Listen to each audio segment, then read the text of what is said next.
And let's go. Okay, great. Good evening, everyone. Thank you so much for joining us tonight.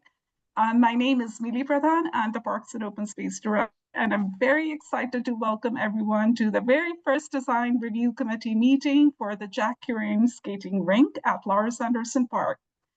So as you all know, the outdoors rink is a much beloved space, and that has been really an integral part of our community for past almost 70 years. But the facility, as many of you who've been there know, is currently approaching the end of its life and is in need of major upgrades. The Park and Open Space Division is extremely grateful for the Community Preservation Act grant that we received last year to support the design of the ice rink and bring on board our design consultant, Marianne Thompson Architects, under the guidance of the Building Commission. And the design team has been working extremely hard over the last few months for the thinking about the different ideas and design approaches for the rink and the surrounding buildings and the historic structure to think about ways how we can create a future design of the rink that respects the rich history while modernizing the rink and the facilities. So I'm super excited for you all to see the team's presentation tonight. So if someone from the design team wants to share the screen.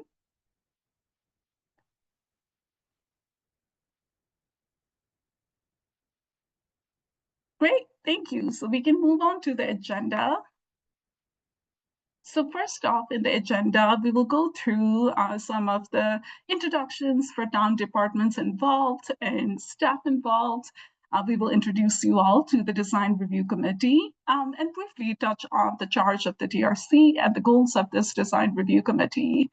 Then we will hand over to the design team and they will talk through some of the project goals, the historic context and site context, and talk about some of the initial thoughts. And towards the end of the presentation, there will be plenty of time for discussions, public discussions and comments. So rest assured that there will be time later. But in the meantime, if you have any questions, feel free to add in the chat, or maybe there's a Q&A.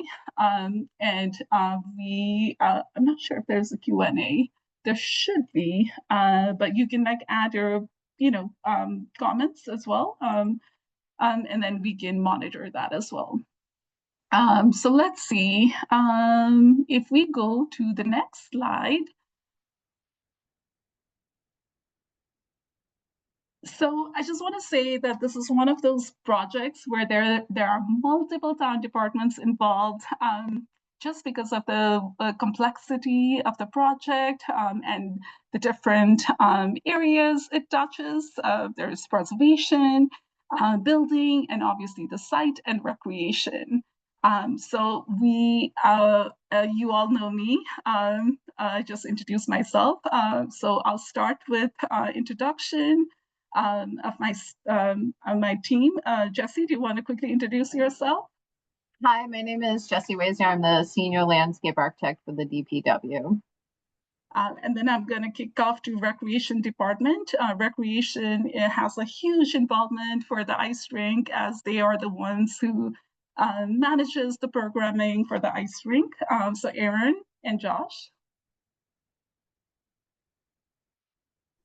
Yeah, Josh Cook, supervisor of building operations. Anybody that's been up to the rink, you probably see me puttering around and yeah, keeping everything afloat. Aaron Friedman, I'm the assistant director here for the recreation department.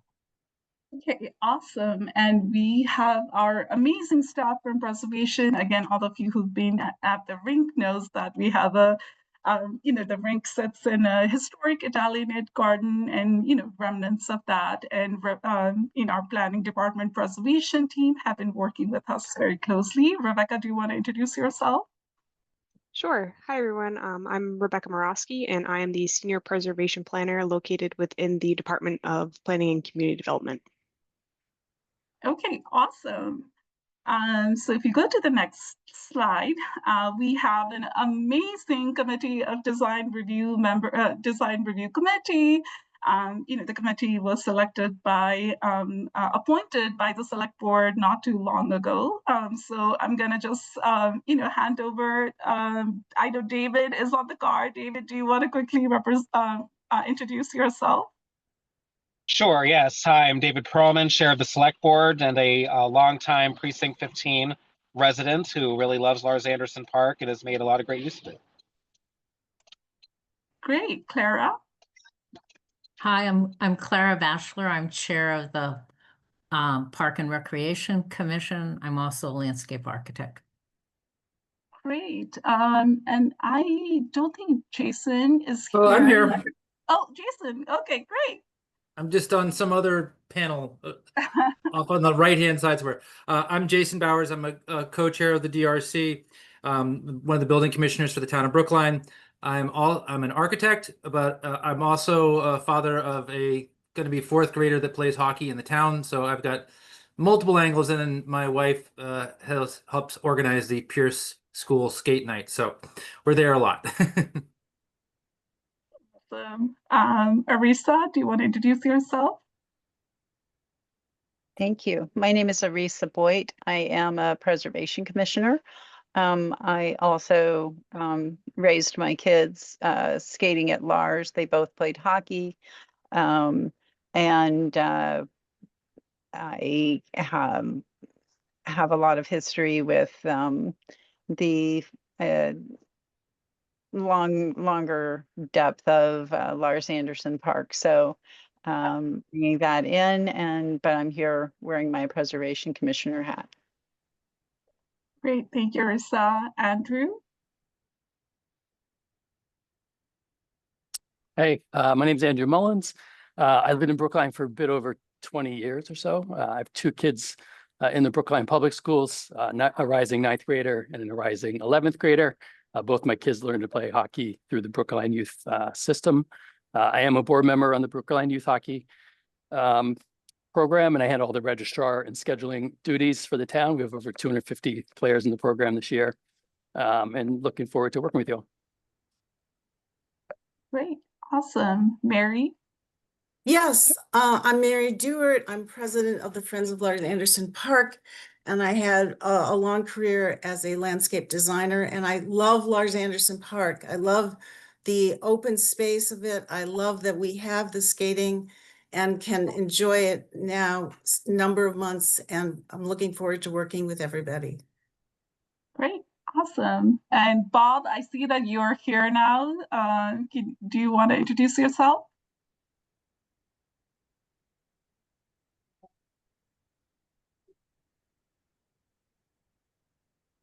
Okay, I'm not sure if Robert, you can hear us, but Wadner, do you want to go ahead? Yes, good afternoon. How about now? Oh, yes, we can hear you now, sorry. Okay. Bob Franklin, I'm flattered to be included, as I've said previously.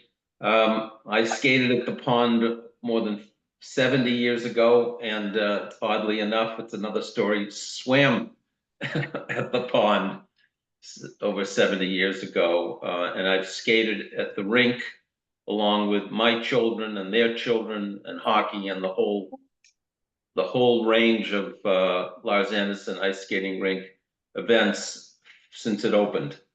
And I hope I can contribute something positive.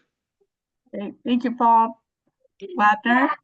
Yes, good evening. My name is Wadner Oje. I am a father of two. Both of my kids, they use skating at Larz ice rink every winter. And I'm also a member of the ZBA, and I am a town meeting member for Precinct 15. And I'm happy to be part of this community. Great, thank you, Wadner. Isabel? Yeah, hi, my name is Isabel Tauby. I grew up in Brookline and skated on the rink as a child. And I now have an additional interest in the rink and in the park more broadly. I'm an art historian. I've been doing research on Larz and Isabel Anderson for over a decade, and that includes their houses both in Brookline and Washington, D.C. So I'm very much looking forward to working with everyone on getting this project realized. Thank you, Isabel. Thank you. And last but not the least, Debbie. Hi, thank you, Debbie. Hatsia Leftheriadis, also known as Debbie Hatz. I have many titles, but I'm a lifelong Brookline resident and I live across the street from the park. I have four kids that were all hockey players, and I have two grandchildren that are now hockey players, play at Larz Anderson. All of them played at Larz Anderson. My kids grew up at Larz Anderson. And I also was president of Friends of Larz Anderson. I'm a Park and Rec commissioner, but I'm here as a resident and love the park so much, and really am grateful to be a part of this fabulous team. Such an impressive team. So I'm really excited to work with you. Thank you. Thank you, Debbie. And I don't see Ethan Yankowitz on the list here. He is our associate member of the Design Review Committee. So thank you again to all our Design Review Committee members for your interest. Did you miss me, Millie? Oh, Mark. Did I miss you? I'm sorry. Go ahead, Mark. I thought it was because of our last encounter. I'm sorry. Yeah, no. I'm so sorry. Yeah. My name is Mark Cirillo. I'm a member of the planning board. I've been a member of the planning board for 27 years. I remember when we used to drive up and park right next to the boards at Larz Anderson skating rink. I've lived in Brookline for 54 years. So I do or have been through a number of changes that have occurred up at Larz Anderson Park, and I'm glad to be on this committee with everyone else. Great, thank you so much, Mark, and apologies for that again. No, that's quite all right. No problem. Appreciate that. I thought you were still mad at me. Oh no, no. You know what I mean. Yeah. Okay, so moving on to the next slide, we have a lot to cover, but I'm just going to briefly talk about the design review process. The Design Review Committee really serves as an advisory body that will help guide the design process through the concept phase and really ensure that the renovated rink will reflect community needs, preserves the character of the park, and also serves the Brookline residents for future generations. The committee will review and weigh in on all proposed improvements that Mary Ann Thompson Architects team will put forward. All the public comments and feedback will be taken into consideration on any or all parts of the design decisions made by the DRC. The goal is that the DRC members will attend public meetings and offer input in the design so that the design team can, keep making progress and then essentially recommend the final plan to the different boards and commissions. And as there are so many different commissions and boards involved here, the final concept plan that the DRC recommends will be presented to Building Commission, Preservation Commission, Park and Recreation Commission, and then ultimately the select board will review and provide their final vote so for the design to move forward to the next phase. So with that, I'm going to now officially hand over to Mary Ann Thompson Architects team to introduce themselves and go through the presentation. So Mary Ann, take it away. Hi, everyone. It's Mary Ann Thompson, and we're so honored to be here. Jeff is going to run us through, Jeff Fogel from my office, who's the project manager, is going to run us through this first couple of slides, and then I'll be talking about our design ideas. Yeah, so we just wanted to take a minute to introduce ourselves and our consultants who are going to be really valuable in this project, working with us, and really excited to work with you all who have, it sounds like a very vast range of experiences in the park and a love for it. So really excited to hear everybody's input about the project. But we're working with a landscape architect. A lot of this project is landscape, so they're going to be really important. Stimson Studio, who we've worked with before and are really excited to continue working with. Glenn and Michael, do you guys want to introduce yourselves now?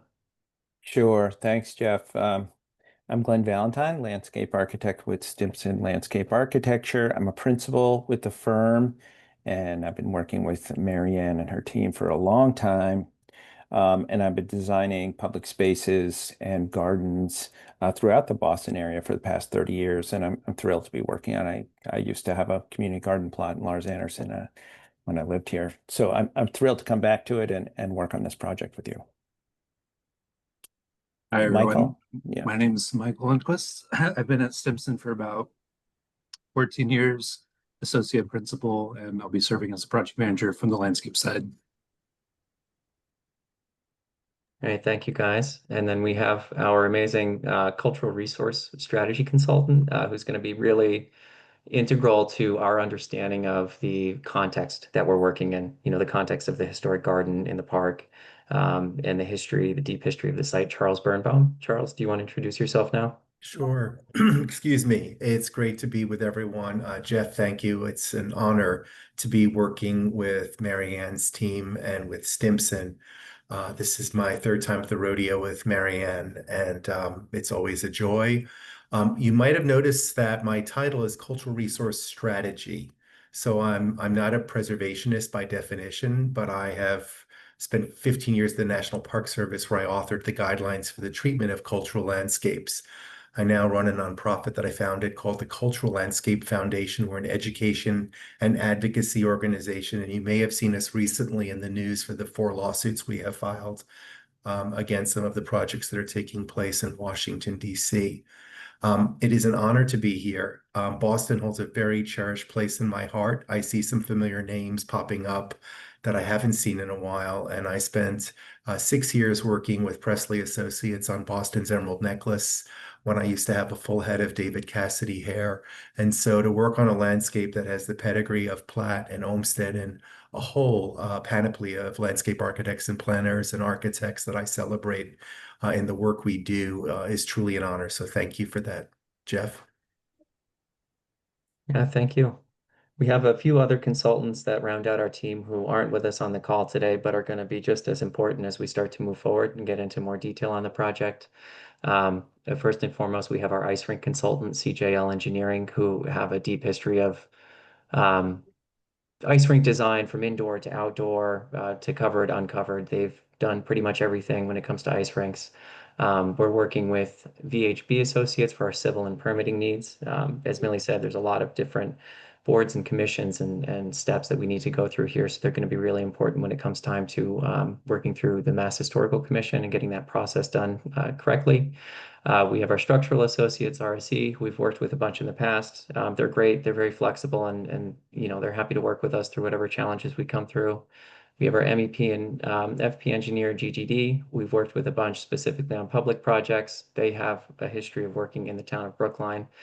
So they're very familiar with the fossil fuel-free initiative in the town and other, potential challenges and that we might come across. And we have our cost estimator, Fennessy Consulting Services, who we've worked with before, who's going to give us an estimate on our concept design at the end of this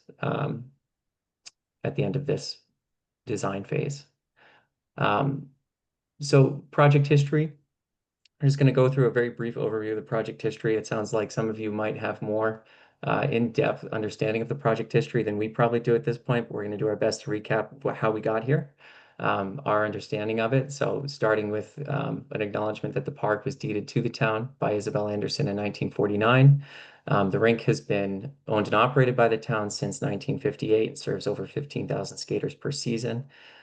This project started really when the existing chiller system failed in 2019 and again in 2020, and a feasibility study was commissioned and completed in January of 22. The key takeaways from that feasibility study are that in the following town meetings and discussions were that the preservation of the remaining Italianate garden elements are essential. That's a crucial part of the project and something that needs to be center in the design thinking. The support buildings at the ice rink are not meeting the town or community needs right now and need updating. The site itself is not meeting ADA accessibility guidelines and needs. There's a desire for year-round programming at the site beyond ice hockey that we should explore. The existing outdoor rink, while unique and cherished, needs to be upgraded to meet USA hockey standards. It's close, but it doesn't quite meet the standards right now. So that's a very important piece of this. And on July 9th, 2024, the Parks and Rec Commission voted to support a modernized outdoor open air rink. And that's the charge we were given in our RFQ. So modern outdoor air rink and the improvement of the warming hut pavilions and surrounding infrastructure. Project goals, we talked about a little bit before, but first and foremost, fossil-free fuel mechanical systems. The fossil-free fuel initiative we're aware of and is going to be an important part of any design that we're doing in this project. Managing change, the historic garden, preserving the remaining structures and celebrating the intentions of the historic design, the Charles Blatt design. Rink improvements is another key piece of this, providing a regulation U.S. hockey rink, ideally one that doesn't adversely affect the existing historic structures.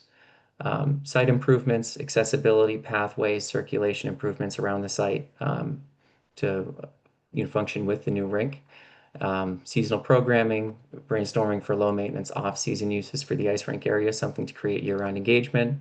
Warming hut improvements, we're aiming to improve the flow and sequencing of the warming hut and to create spaces appropriate for the current user groups and functions. And the support building improvements. The existing Zamboni shed is in nearly a state of disrepair and that needs to be modernized, equipment included.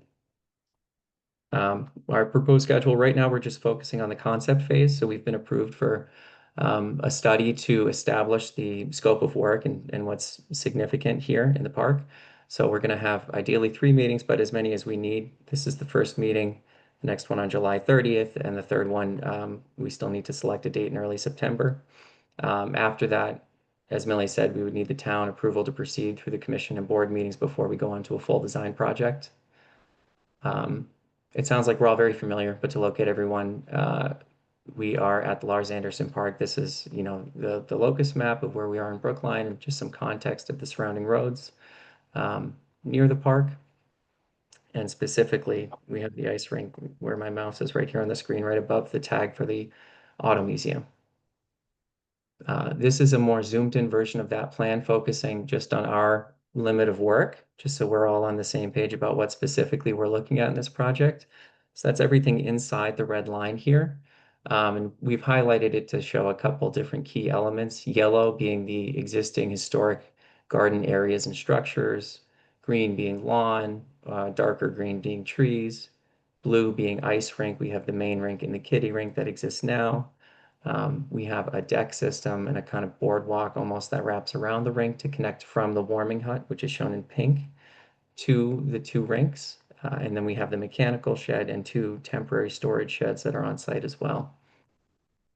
So everything that we're looking at is within the scope of work. We're not looking at the rest of the garden, the historic garden and mansion site, but we are thinking about it as a whole design context in the way that we're approaching this study. And then we're just going to go through some existing photos. Just for those of you who haven't been able to make it out to site recently, just of the context, the ice rink in adjacency to the historic artifacts. Some of the elements that, we have some safety concerns here with broken balustrades and things that need addressing. The Zamboni shed, the areas of attention, the circulation, the interior of the warming hut needing to be updated.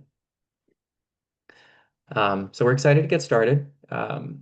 Given the significance of the historic context, we want to start by centering our thinking on the history of the site, and Charles Birnbaum is going to take us through the next few slides.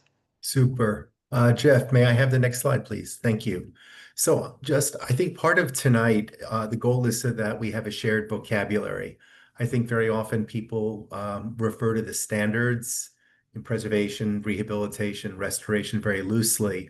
And so I just wanted to begin by first sort of highlighting some key aspects to each of the standards. So when we talk about preserving something or restoring something or rehabilitating, which you'll see those words appearing in the next slides, we're all on the same page and have a shared understanding. So first, preservation really is the act of ongoing maintenance and care and stewardship, sustaining the existing form, integrity, and materials of the historic property.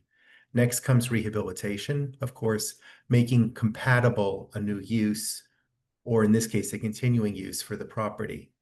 Third, restoration, accurately depicting the form, features, and character of a property as it appeared during a period of time. And I do want to give a shout out to the Cultural Landscape Report here, because we have been really able to hit the ground running, having the body of information that's been produced earlier in this process and provided to us. And then finally, reconstruction, very rare. If I were to turn to the side of this blue book that you see on the right-hand side, you would see the largest section is rehabilitation, which is most often the case with public landscapes. And the narrowest section is reconstruction, because it requires absolute information to depict by means of new construction the form, features, and detailing of a non-surviving site, or in this case, a landscape feature that would be associated with Platt's design. Jeff, next slide, please. I also wanted to note, and Jeff did mention 1949 as a key date for Larz Anderson's estate being gifted to the town of Brookline, but it's not until 1998 that we have a preservation restriction on the site. And, you know, to me, the thing that I was gobsmacked by, having worked on the Emerald Necklace, and I think about the introduction of the ice skating rink that took place in Olmsted Park, that in the lifespan of that landscape, it was a very short period of time. Whereas when we look at Larz Anderson, what we realize is that almost the entire lifespan of this being a public landscape has had a skating rink. And in fact, it's even more than 50 years. And so it is appropriate that we're putting the skating and the historic resources on equal footing here. I just want to call out two important things. One is the need for ongoing maintenance. And then the second, in terms of the agreement in 1998, how it's very clear about what minor maintenance or routine maintenance would be and what major improvements would be. So this is foundational to our thinking, and we just wanted everyone to recognize that before we put pen to paper, that we took this very seriously as a foundational North Star for us in this process. Next slide. I mentioned the Cultural Landscape Report, and I'm always envious of the depth and width of the landscape legacy that exists in the Boston-Cambridge area. It really is unrivaled in America, and I don't know if it's because of the proximity to Harvard's program, which was founded in 1900, of which, of course, Olmsted Jr. was a founding professor and chairman, and then also at MIT 1 year earlier, and they actually admitted women. It's just not still in existence as the program was originally conceived. But when you look at, for example, the era that begins with Weld under Isabel and Larz Anderson, it is extraordinary to see Platt and the Olmsted brothers working shoulder to shoulder on a shared design. We also have Fox and Gale, and of course, the obligatory Lord and Burnham greenhouse. But I want to fast forward also to the Larz Anderson Park period, and it really does read as a who's who of landscape architecture and planning in the region. And so there's a great pedigree of design history here that we're unpacking as part of this work. Next. I wanted to actually pull out this quote as a point of departure for today, because you will see this theme throughout in today's work that'll be illustrated by the team. In Charles Platt's monograph, Italian Gardens in 1894, Italian gardens were defined by the American landscape design by treating the garden as an architectural extension of the house. In Platt's view, Italian gardeners are master classes in integrating terracing, natural terrain, and geometry with the surrounding landscape to frame vistas and balance man-made structures. This is a design intent that has been diminished over time that we're hoping to bring back into focus with this. I also wanted to show Faulkner Farm, which is a stone throw away. We know that Mrs. Anderson would often ride her horse to this property. And if you take a look at the bone structure of that garden, that literally was ground zero in kicking off the Italian revivalism that others copied following Platt. This is really where it all begins. And so the fact that these two places are so close to each other and still survive today is nothing short of miraculous. Next. So you're going to see this image twice tonight. I think we're going to be concluding with this as well. And I think one of the things that we're hoping as a team collective is to get feedback and see if these foundational principles, you could almost call them guardrails, are these the core values and principles that this team should take away as being, if you will, blessed by this group? So let me walk through these. First, as I've mentioned, we have the preservation restriction, which is a given. Next, the notion of, and I should mention that when you see the word the frame, this will be illustrated in the next image, but with this very same color. So preserve, restore, and reconstruct when possible all historically significant features in what we're calling the frame, the northern, eastern, and western perimeters of the historic garden. Next, this is the juicy spot, the restore continuity of movement. Restore movement at the upper and lower terraces and walkways, reuniting lost historic circulation features and networks while also recapturing lost views. Next, what we're calling the rehabilitation zone. This defines a zone for new construction that improves the skating experience and respects both the frame and the historic design intent of the sunken garden experience.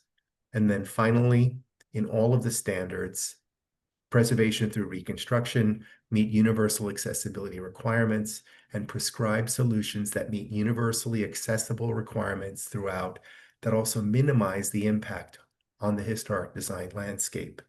And you'll see in this next image, the frame you can see wrapping around in pink, and the rehabilitation zone, which includes both rinks and the associated buildings and appurtenances, are in the rehabilitation zone. So I think we're hoping for feedback on this as an overarching approach in terms of moving forward is, do we have a shared sense of if this is the right direction? I think my next image, I'm going to be turning this over to Glenn from Stimson. Thank you all. Thank you, Charles. Next slide, Jeff. So as Charles mentioned, one of the main goals of this meeting is to confirm those principles that he just outlined. And we want to make sure that those principles help us to guide and both in the frame and the rehabilitation zone, the design explorations we're going to do to recapture both the experience and the character of the original garden as much as we can achieve, while at the same time providing the needed improvements to the rink. Next. The first thing we're going to look at is the experience of the garden in 3 dimensions. And you can see here that it was, in its original form, it really had 3 distinct levels. There was the upper terrace, and they each had very distinct experiences as well. The upper terrace or terrace walk, which is illustrated in the diagram in the upper left in yellow, and in the historic photograph on the right in yellow as well, surrounded the garden, but primarily on the north and the south sides, and really afforded views outside of the garden and over the whole park and into the surrounding hills of Brookline. It was really a panoramic view and from a really unrivaled high point in the town. But it also allowed you to have views down over the garden and get an overview of the entire concept and experience of the garden from above. The second part of the garden was spatially was this middle or lower terrace. And that is at the current level of the ice right now. I should mention the upper terraces was 4.5 feet above the existing level of the ice today. The lower terrace walk had a very distinctive experience as well. On that lower terrace walk, which is illustrated in purple on the diagram up above and in the image on the right, you were really enveloped in planting on both sides as you were on this lower walk. And it was a place where you most richly experienced the seasonal planting of the garden and just the depth of that garden experience. And that's really only accessible on one side, on the north side today. And finally, the sunken garden was the lowest part of the garden. That's illustrated in blue on the diagram up above and the photograph on the right. And it was about 2.5 feet below the existing level of the rink today. And on that level, you would have had the experience of being on a wide open lawn plinth or wide open mall, they called it, surrounded by planting on all sides. But it had a very distinct experience. And today, that, of course, is covered up by 2.5 feet of fill and the ice rink itself. So we're going to be exploring those levels in 3 dimensions, but also the experience of the garden in 2 dimensions. And this diagram here shows the original plat plan with this strong central axis down the middle. This central axis was really where you could experience most strongly all the elements of the garden together. You'll notice, of course, the strong symmetry of the garden, which Charles mentioned is a hallmark of this style of design. And it's really along this axis that you had two major fountains. You had the mall, and you had this grand set of stairs. And it was really only along this central axis that you could experience the garden most fully and most powerfully by having that presence on both sides of you. Next. As we mentioned, access is one of the key goals of our investigation and our ongoing project here. And ADA access throughout the entire garden is really going to be a key part of our investigation. Here we're showing ADA access. That starts with ADA access to the garden itself from the parking area. And here we are showing with this orange line a sloping walkway from the existing parking area up the hillside to the warming hut, and possibly entering through the center or a new way through the warming hut. But this accessible walkway is going to be key to making the whole project accessible. And we're also considering moving two ADA parking spaces that are currently right in front of the warming hut down to that parking lot, because now it will be connected with this accessible pathway from the lot up to the warming hut. That will allow flexibility to the space in front of the warming hut for gathering and maybe even extended events that can happen on the east side of that building. Of course, we'd also still allow drop-off in that area, and we'd also allow access for service and emergency vehicles that exist today, as shown in the purple arrow on this diagram. Next. Another point of access which we're very interested in exploring is the access that might be available through the historic pavilions on the upper part of the garden. You can see them labeled here as summer access points on the north and the south. And historically, those were the ways that you enter the garden from the west through these pavilions. And you'll see some images of those pavilions down below. So as we go forward in this process, we'd really like to explore reopening those pavilions as summer access points and exploring ways to control access along that edge through the pavilions, and with a new system of fencing. You know, as all of you have experienced, there's chain link fence there, but there were much more elegant type of fencing around the project historically, as that image in the lower right-hand corner shows.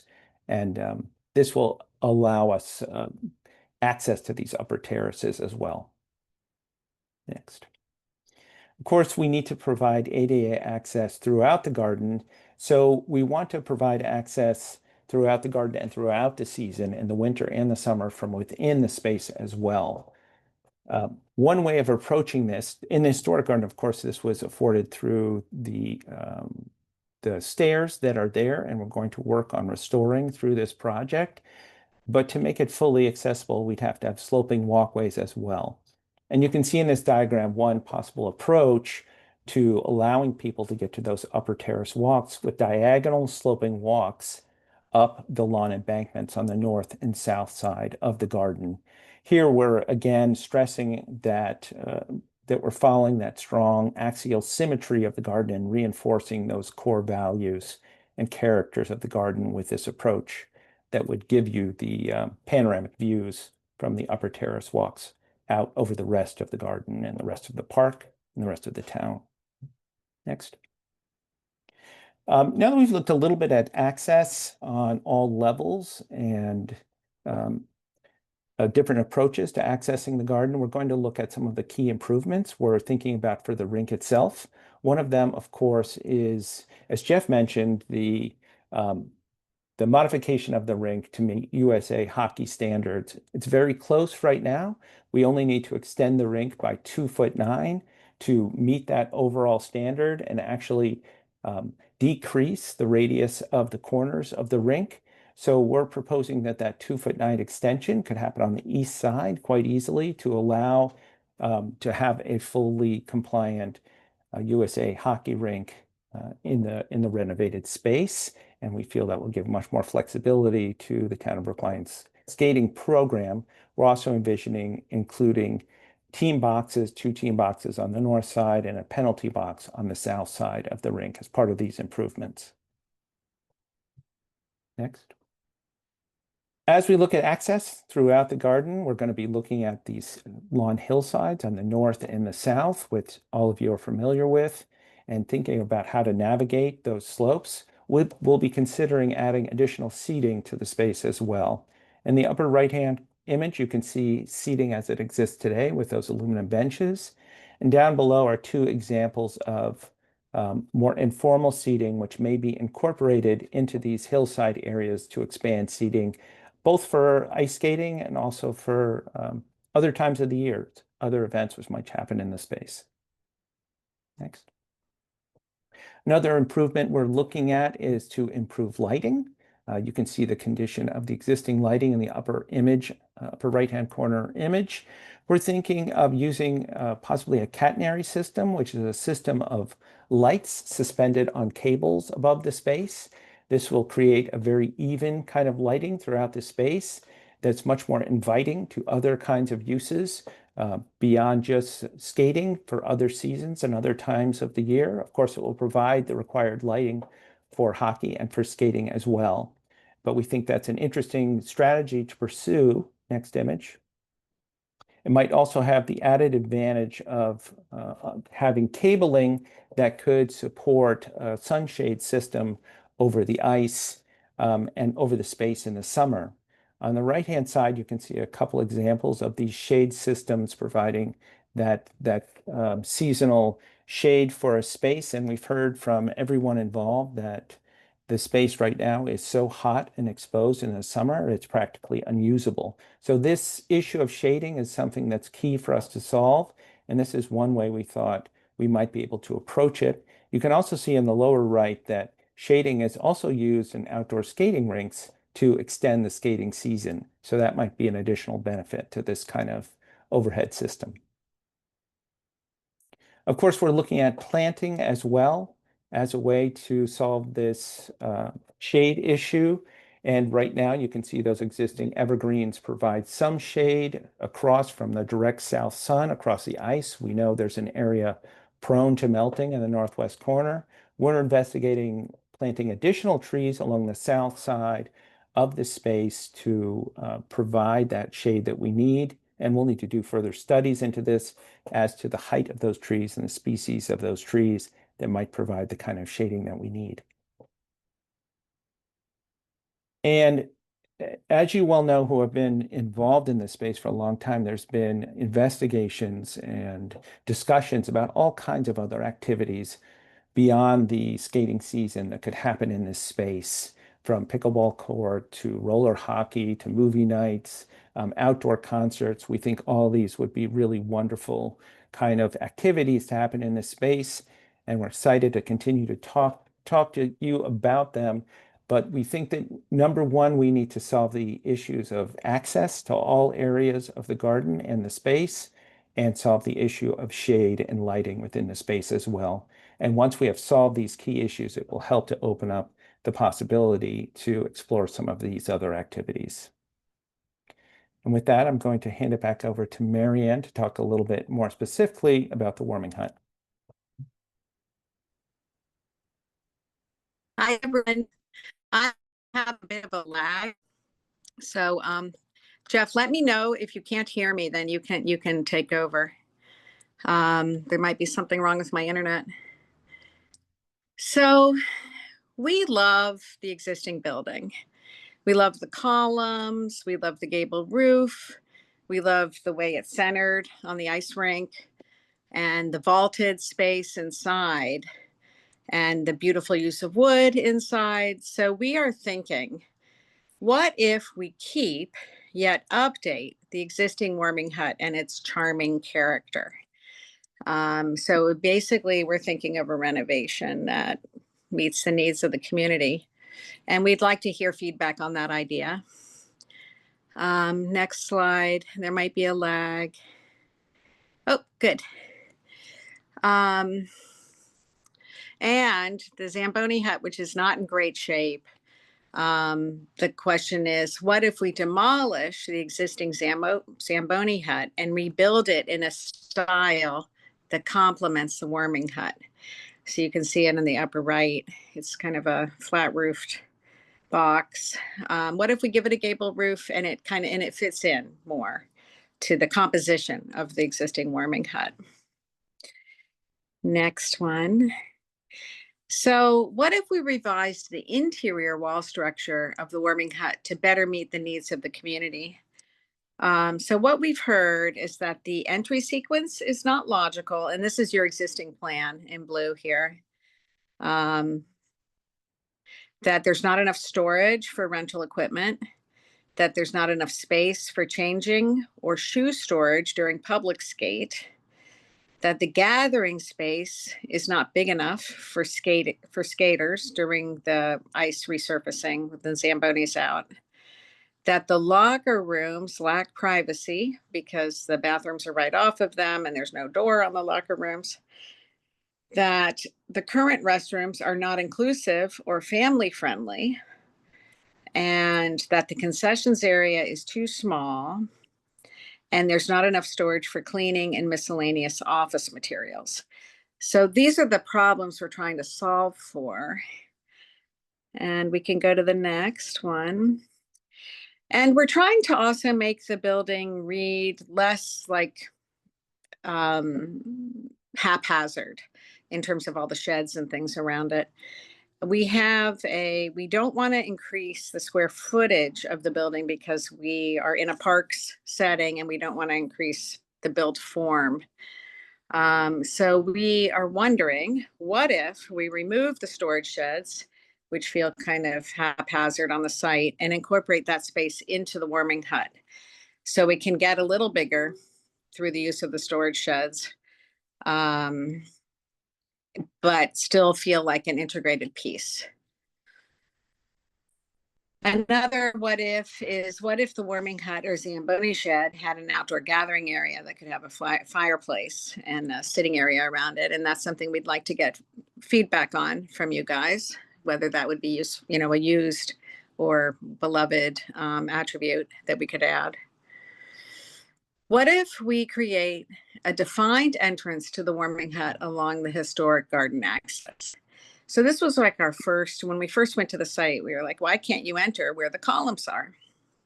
And so we're trying, we have two plans to show you, or two schemes, and one of them enters right on the access, and it's coordinated with what Charles was talking about, where the interior and the exterior are in dialogue with one another. So in this scheme,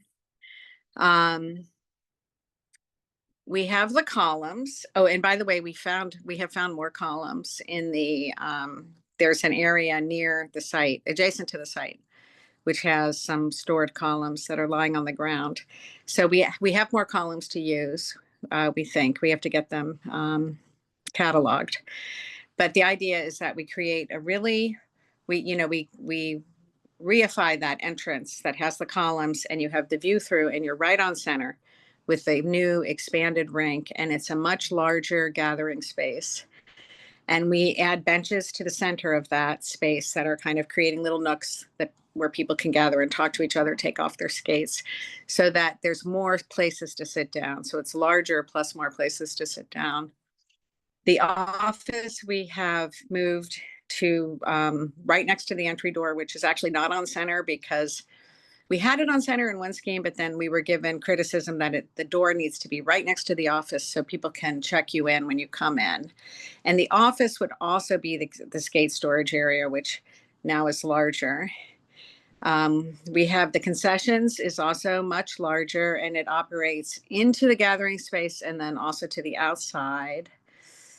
You can see there's two doors that lead to the ice skating rink. One of them is in and one of them is out to control traffic, and they would have cute signs on them. And then there's a corridor that has the home and the away, very discrete private spaces with doors that have doors out to the ice and doors from the hallway, so there's privacy.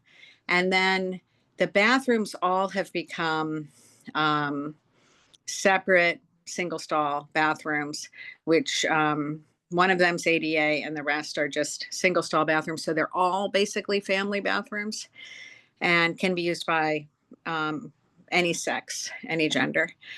And then we have a large storage that's operating towards the outside. And actually all our storage has doors to the outside.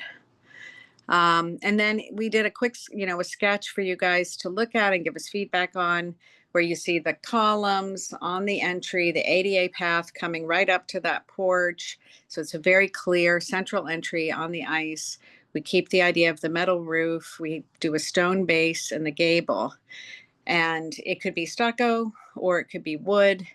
We don't know the materiality. We're just basically in concept design, but we'd love to get feedback. And then you can see the Zamboni shed in the language of the warming hut. And then the next scheme is an idea about maintaining the kind of entry you have now. What if we maintain the side entrance while still honoring the historic garden access? And the way that we're thinking of doing that, so see how when you come in that upper photograph, when you come in and the ticket window's on your right, the Zamboni shed is right in your view of the garden. So we have found out from our ice skating consultant that we can make the Zamboni shed a lot smaller. And that's another way, by the way, that we can add more room to the warming hut. So the red dotted line is the old Zamboni shed line, and the black is the size that our ice skating consultant thinks he needs, which would allow for an axial relationship when you enter, if you maintain this side entrance with the garden and its beautiful long vista into the trees, and you'd see the ice skating rink on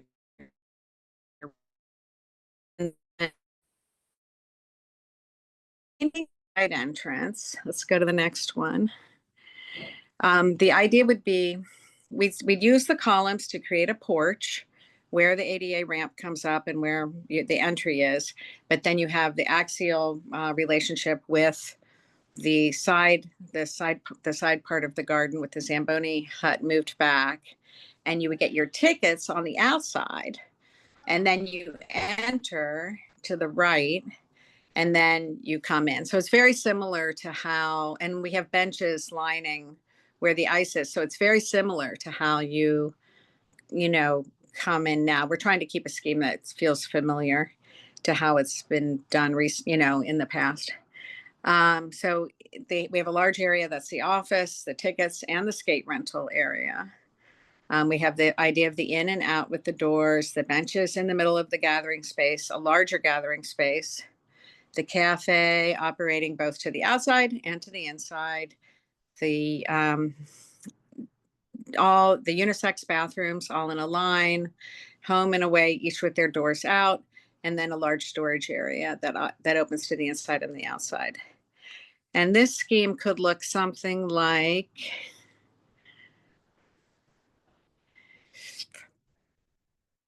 this, where you have the porch, but it turns the corner and you get your tickets, and then you see the ice, and then you enter the building. It would be nice in the sense that I understand why you do it now that way, to keep people who just put their skates on outside from clogging up the building. We still would have windows, we were thinking, on the gathering space. You have that view through to the ice, windows on both sides of the gathering space. And then using the old columns, the gable roof, either stucco or wood siding, a stone base. So those are two options that we would love to get feedback and criticism on for, to develop the scheme further. And Glenn, you are going to be doing a recap. Yep. Thanks, Marianne. And we look forward to comments on those ideas about the warming hut. I just wanted to take the opportunity to restate that the primary goal of this first meeting with you is to establish a series of guiding principles to help us make decisions as we move along the process of this design and investigation. And this diagram here is to help illustrate, to both recap and restate the principles we mentioned at the beginning of this presentation, but to describe them in a graphic way, so hopefully they're a little easier to understand. And I'll just run through them one more time here. Number one is honoring the preservation restriction agreement with the proposed work. Charles went into some detail about that, and that, as he said, is foundational to our work, and we'll make sure, working with preservation, that we honor all aspects of the preservation restriction. And then there's the different areas of the garden that we want to make sure people, or of the space, the garden and the rink, that people understand. The frame, which is the pink area around the outside of the rink, is where really all of the remaining intact pieces from the garden still exist. And it's here that we're going to work very hard to preserve, restore, and reconstruct when necessary the historically significant features of the frame. And we really just want to make sure everyone's in agreement with that pink zone being really critical to bring it back as much as we can to the original plat design. Second on that list is restore continuity of movement at the upper and lower terrace walkways and reunite the space with historic views. And you can see that illustrated primarily as these red lines that mark the upper terrace walkways at the tops of the gardens, top of the garden space. We want to make sure that people can get to them and can have that original experience of looking out from this space over the rest of the park and over the rest of Brookline. We think that's critical to restoring the character and experience of the garden. That we define clearly what the rehabilitation zone is, this blue zone where we're going to be working hard to make sure we meet all the requirements of an improved skating rink and skating rink experience. That is clearly demarcated within our design exercises, and that those areas now do not have any remaining parts of the plat garden still intact. And finally, that we prescribe solutions that meet universal accessibility throughout the project. And you'll see it here as that accessible walkway that I mentioned coming up the south hillside from the parking area to the newly renovated warming hut, and also as creating sloped walkways within the garden itself to get you from the level of the existing ice up to those upper terrace walkways to reestablish those reconnecting views with the larger park and region. So those are really the principles that we want to get some feedback from the group today to make sure we're in line with what you're thinking about how we approach this design project. And with that, I'm going to hand it back to Millie to get some comments from the design review committee and the public. Thank you so much, design team, for putting together this amazing presentation and walking us through all the work that you've done. So I'm going to hand over to our chairs from the design review committee, David, Clara, and Jason. Maybe, I think the way we would do this is, there would be comments and discussion between the design review committee, and then we would open to the members of public. When we do open up for public comments, given that there are currently multiple members of the public present, please keep your comments to 2 minutes. And if someone has already addressed the comment, just gonna conquer those and provide additional new comments that haven't been said. So with that, I'm gonna hand over to our design review committee members. Miley, before you do, I mean, you said that the chat was going to be open and nobody can access the chat. No, we just realized that the chat feature has not been currently enabled for this meeting, and going forward, we will enable that. So I apologize for that. We didn't realize that if it was not enabled. Another thing too, when the public is speaking, yes, you're limited to 2 minutes, but also give clearly your name and your full address so that I can note that in the minutes. Thank you. Right. And please also use the raise hand feature to raise your hand if you would like to make a public comment. So I don't know that we can do that either, Miley. I think I can't. let me try. Okay, I was able to do that just now. So if you click on, okay, someone just raised that.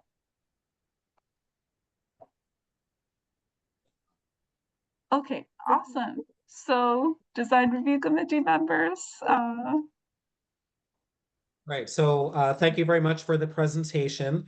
A question that I have is regarding any legal limitations on what the design can incorporate and what it cannot incorporate. And I know the presentation touched upon that, as well as the remarks from Mr. Birnbaum. But can we get a little more specific about what the preservation requirements, the geographic area that needs to be completely preserved? And is it truly complete preservation, or what does that mean to preserve it? So there, I did notice that there was a square box that was superimposed on the map. I'm assuming that's the area that we're talking about for preservation, but if we could have a little more detail on that.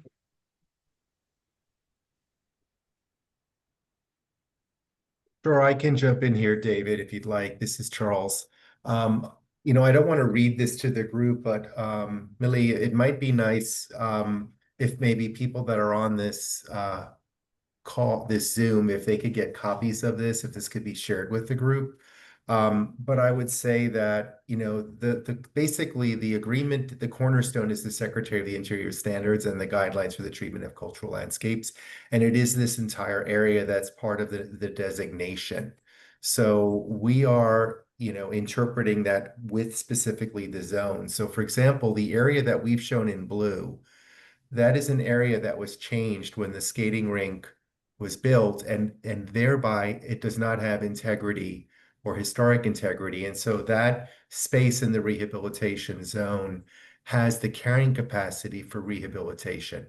What we're saying here is the area that's the frame, we're taking at, you know, very much foundationally that this agreement that was rendered in 1998 will be followed to a T. So where there are historic resources that are either going to be restored, preserved, or if they've been lost, as you saw with the balustrades, or in the top left-hand corner, that pavilion, the goal there will be to reconstruct those lost features.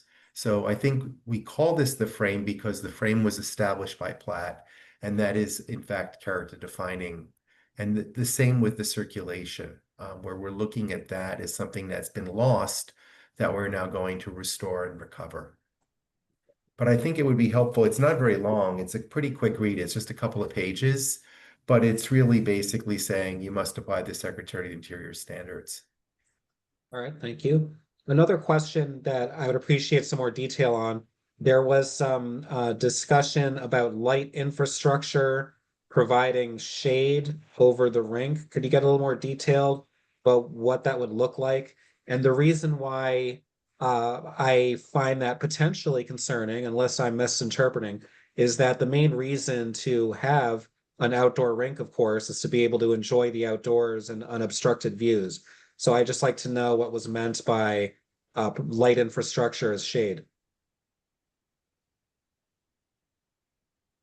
Yeah, the light infrastructure would be just this catenary system, as you see in the lower right-hand corner there, that would not obstruct any views whatsoever. It'd just be on a series of cables overhead, and that illustration gives an indication of what that might look like.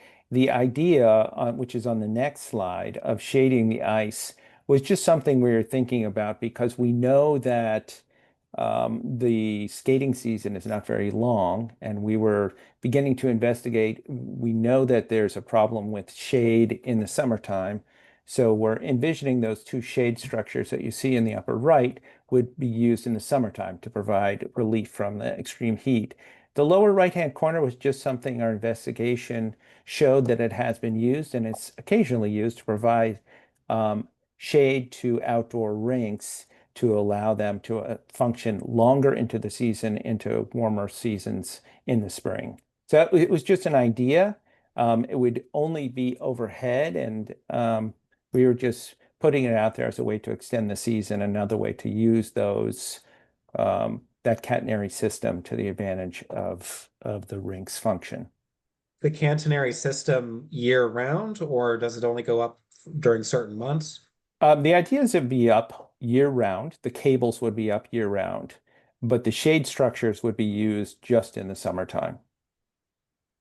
Okay, thank you. Why don't we Yep. go to the other two chairs and then to members of the committee? Clara? Thank you. I thought it was a fantastic presentation. Certain things I really loved in terms of the rink improvements. If you go to the slide that was the summary at the end, I would love to comment on that, because of course the honoring the preservation restriction is number one, but I feel the purpose of this project is to get a new rink. That rink can't be restored. It has to be totally replaced in terms of its guts, et cetera. A lot of people talk about renovating the rink. The actual ice can't be renovated. It's got to be a do-over. And so I'm concerned. I would like to see define a rehabilitation ship. It seems like the preservation is wagging the ice rink. And so I'd like to see define a rehabilitation zone and prescribe solutions that meet, and we have to make it accessible as coming immediately after honor the preservation restrictions. And I think, you know, protecting all the historical features, but if we rebuild, recreate, restore, reconstruct, we have to be concerned about budget too. And so I think I'd like to see the ice rink take priority. So we get an ice rink and being respectful of all the historic features, but we might not be able to rebuild everyone that's there. So that's one of my concerns. So you ask, I think you're going to ask people to vote on the guiding principles, and I believe in all those guiding principles, but I think I'd like to see them renumbered. All right, Jason? Thanks all. Fantastic presentation and very excited. I'll kind of give some bullet point comments and maybe one or two questions so I don't take up as much time or allow others to speak. I agree with the framework. I appreciate Clara's comments on the importance of the rink. I think phasing for all of this will be important as well, because there'll be a huge cost associated with a lot of this landscape restoration. One question as far as the Secretary of Interior standards and the preservation approach is what to do with some of the columns that you all found more of. I know there's a slightly squishy interpretation of the repurposing of them with the warming hut. When I've been there and I looked at them, you're like, oh, it's not totally kosher, but it's kind of cool. And there's a long history of reintegrating architectural elements, and I think that's cool. And also, I'll be curious how that continues to develop. One thing I wanted to note is that, and I'm sure you're aware of this, there's a fantastic sledding hill just on the other side. And as you spoke about connections to the, I forget, is it called like the Pinatorium or the bowling area, making sure that there's connections also down. I think it'd be fantastic to have an improved connection to the sledding hill so that some of those outdoor activities can have access to things like the warming hut. I know that there's sort of access and security issues with that. That'll be a challenge, and you all love that kind of stuff. I think that the Zamboni hut, I think that you're really constrained by the existing warming hut. It's the 5 pounds in the 1 pound bag problem. I'll let Andrew talk about the locker room size because he probably will comment on that. But I want to make sure that I know that there's budget issues, but I think that the Zamboni building, it does offer you a little bit of a pressure valve, maybe as an alternate or something to maybe take one of those program elements out of the warming hut to give back a little bit more space to like locker rooms and things like that, whether it's the admissions goes over there or more storage goes over there. That seems like inexpensive square footage relative to the cost of trenching the slabs within the existing building and remodifying it. love outdoor fire pits. I know I've been to the Steinberg rink in St. Louis a lot with my wife. It's wonderful. And I think just the last comment I have is it's not totally clear in my mind, and it may not be yet at this point, about what the actual scope of the rework on the warming hut is. At one point, you talked stucco or wood and then stone, and it's not totally clear at the end of the day, are we just going to have some studs and the trusses and then the roof substrate? I don't know, and I appreciate that you may not know at this point either. So, and I'll leave it at that. Thank you. All right. Now we'll go to Arissa Boyd. Thank you, Arisa Boyd, Preservation Commissioner, also town meeting member, Precinct 15. Thank you for the presentation. I have a few concerns. I mean, first of all, I think there's some confusion because Mass Historical Commission actually permission is needed, is required for any changes to the rink, even 2.5 feet. That's the reality. The original grant, requires the entire park be restricted to open recreational use, which does concern me about the shading. So what the town agreed to was an open air. So we see, like David Perlman was saying, we see the stars, and not only that, but that's not dark sky lighting. And that's also a huge concern. We have a lot of wildlife in that park. We have deer, we have coyotes and birds, and that lighting is not sustainable for the impact that it will have on all kinds of different issues. And then on top of it, and as I said, my kids played hockey. I'm not anti-hockey, don't take this the wrong way, but I'm not a fan of how these locker rooms are. Brookline Youth Hockey is not public. Inside public buildings, historic public buildings is also under Preservation Commission. And hockey locker rooms as they are right now are public spaces. The whole building is public space. So I think we have to think about this again. I like the way the bathrooms are done. If we continue to split it up, but when you have two different segregated off for hockey, and we only have 250 hockey people in Brookline Youth Hockey, okay? And the petition that went out which was a big deal, over the 7,600 signatures of people, park users. That's not really public use now. We've taken that away from the public. So I think we need to be looking at how to bring it back into integrating that locker space into public space. And so if you can address any of those, I'd appreciate it. Oh, one last thing. As someone who cannot walk up the hill, if you change the handicap parking, I won't be able to walk up that long slope. Those parking spaces at the top make it accessible to people like me. I am disabled. I go there all the time. I watch people skate. I take my children there. Putting the parking at the bottom is not accessible, not even close. It will mean I can't go. So. All right, did anyone want to address some of Arisa's points or questions? Yeah, I'll speak just to the locker room situation. I think the flow of the building as it sits now, we have the main gathering area, and that space is used for a lot of the changing from public hockey from public skating. So that room in the middle gets used, it gets filled up. It's kind of a mess. The two side rooms, obviously, we're using as locker rooms. Expanding locker rooms from 2 to 4 is something I think that should be discussed. These are rooms that are being used to change. They're not specific to hockey.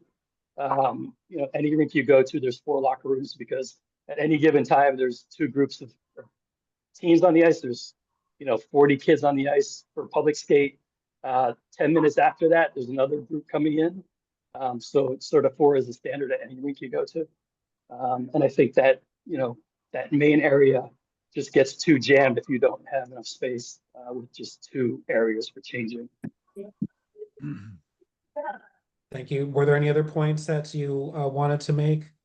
Yeah, I think there's another part of this that hasn't been discussed. I think there's a historical aspect that maybe needs to be looked into a bit more. But sort of when we look at Jack Crane and sort of what he's done for Brookline, obviously in December of 2010, the skating rink was dedicated to him. I'm not sure if people on the call know this, but Jack Crane was a Brookline resident. He was a devoted coach in the town. He's a firefighter for decades. And he actually captained the U.S. Olympic team to the 1960 gold medal in Squaw Valley, which often gets overlooked by the 1980 team. But there is a lot of historical aspects to sort of Jack and the rink and it being here for 50 years, as one of the speakers mentioned. I do want to discuss the lighting. I think in general, the way that it's been discussed with the low sort of draped lighting of the ice, I think that would pose some safety issues. There is, the new Musco LED lighting that sort of could be used, I think, which should be discussed a bit further. That would probably be a better route to go. And then I also want to discuss one of the things that was brought up to me today. There is a flag at the arena. It's a personal flag someone brought to the rink years ago and sort of put up on the chain link fence. I think we should discuss having, a proper flagpole in the arena or in the area that would sort of, raise the flag of the United States. That's it for now. All right, Mary, I think I saw your hand raised. Yes, thank you. I would just like some clarification on the mass preservation restriction, MHC preservation restrictions. The map that I have been examining shows a much bigger coverage than what I'm thinking you were presenting, the plat section. What the Mass Historical Commission has includes not only the rink, but past the slope as it heads down the hill, past the pavilion. So I think there needs to be some clarification unless there's from somebody about this difference. Maybe I can just jump in real quick, and I don't know if people can see on my screen. Am I capturing it? Is this the map you're looking at, Mary? Yes, yes. Yeah. So the area that we showed is solely the area of our project zone. But yes, you're absolutely right. And there it is on that plan. It goes beyond there. So I don't understand how you would prevail with having to present this to the Mass Historical Commission. And also the preservation details are really important. You made a very good case for that. But wouldn't the Preservation Commission potentially in Brookline, as well as the state, have to be involved and beyond, according to that map? I just would like an explanation for that. Well, I would say that our approach is going to be applying the Secretary of the Interior standards as the prior image showed at the beginning. I think our sort of these zones that we're talking about show you specifically how we're doing that. But I think, this is a group that recognizes, I mean, I can only speak, how I approach a project, but as someone who does a lot of Section 106 work, that we are approaching this with the goal of minimizing, mitigating, and avoiding any adverse effects on the historic resources. So for me, I would say the question that's come up from the earlier statement by Arisa, for example, is about the depth of the skating rink. That although I think this area shows the Italian garden, and maybe we can get a clarification on this, I would assume that the skating rink has no integrity and therefore meets the standards for rehabilitation. I don't think we could be embarking on a project that brings this to a regulation size without having an adverse effect on the skating rink as it currently exists. And my other question would be about the warming hut, because the warming hut what is the integrity to? What period? And so that's something that I think that are interesting questions that have been raised this evening that will be on a mission to secure answers to those. And I don't know, for example, if anyone on Mary Ann's team knows anything more than that, but that to me, in terms of looking at changing the elevation, I see Lori's hand is up. Maybe someone else can answer that. But what is in fact historic and what is not historic? Just because the boundary is around this whole area. Or who has an answer to that question? Can I speak? Arissa, Go ahead, Greer. for some reason, my hand is, I'm not sure, having actually, looking at my own handwriting, it seems to me that these preservation restrictions from Mass Historical, this is the broader area, and you're only doing a certain amount of this, but you still have to present it to them and its effect on the historic landscape. And it's not that you can't necessarily do things. It's just you need to go through the process with the outlines that Charles has said. And the warming hut was built, I can't remember exactly, but those, the columns were from Amory Park because they were part of Larz Anderson and were over there. It's all part of a piece, Mary, and that's the bigger area, but they're not touching part of it. So, they're looking at what's there. It means you don't have to do that. So it's kind of a working relationship with Mass Historical as well, that you do the best you can and often go talk to them earlier and then figure out what to do, and stage it. And for those, I'm sorry, I was a preservation planner for about 35 years in Brookline. So, I walked around with a little GPS on my back to do that, but that's usually how it works with preservation. And then I will be quiet. So. Well, and Greer, first of all, it's lovely to see you after these many years. So glad to know that you're still involved in these sort of things. I just want to sort of further clarify, because I think our goal in having these guiding principles is for precisely this reason, to have something to take to the commissions. I'm saying that plural. In terms of looking at the historic resource. And the other thing I want to say in relation to Jason's question, which was really meaty, and we kind of jumped over it, which was about the quote repurposing of these columns. And I just want to point out that the Andersons themselves, like many people during the Country Place era, the fountain here was acquired from Italy that isn't here anymore. And these people were collecting to give the patina. And the same in the book on Italian gardens. It was to convey antiquity, that we've been here for generations like others.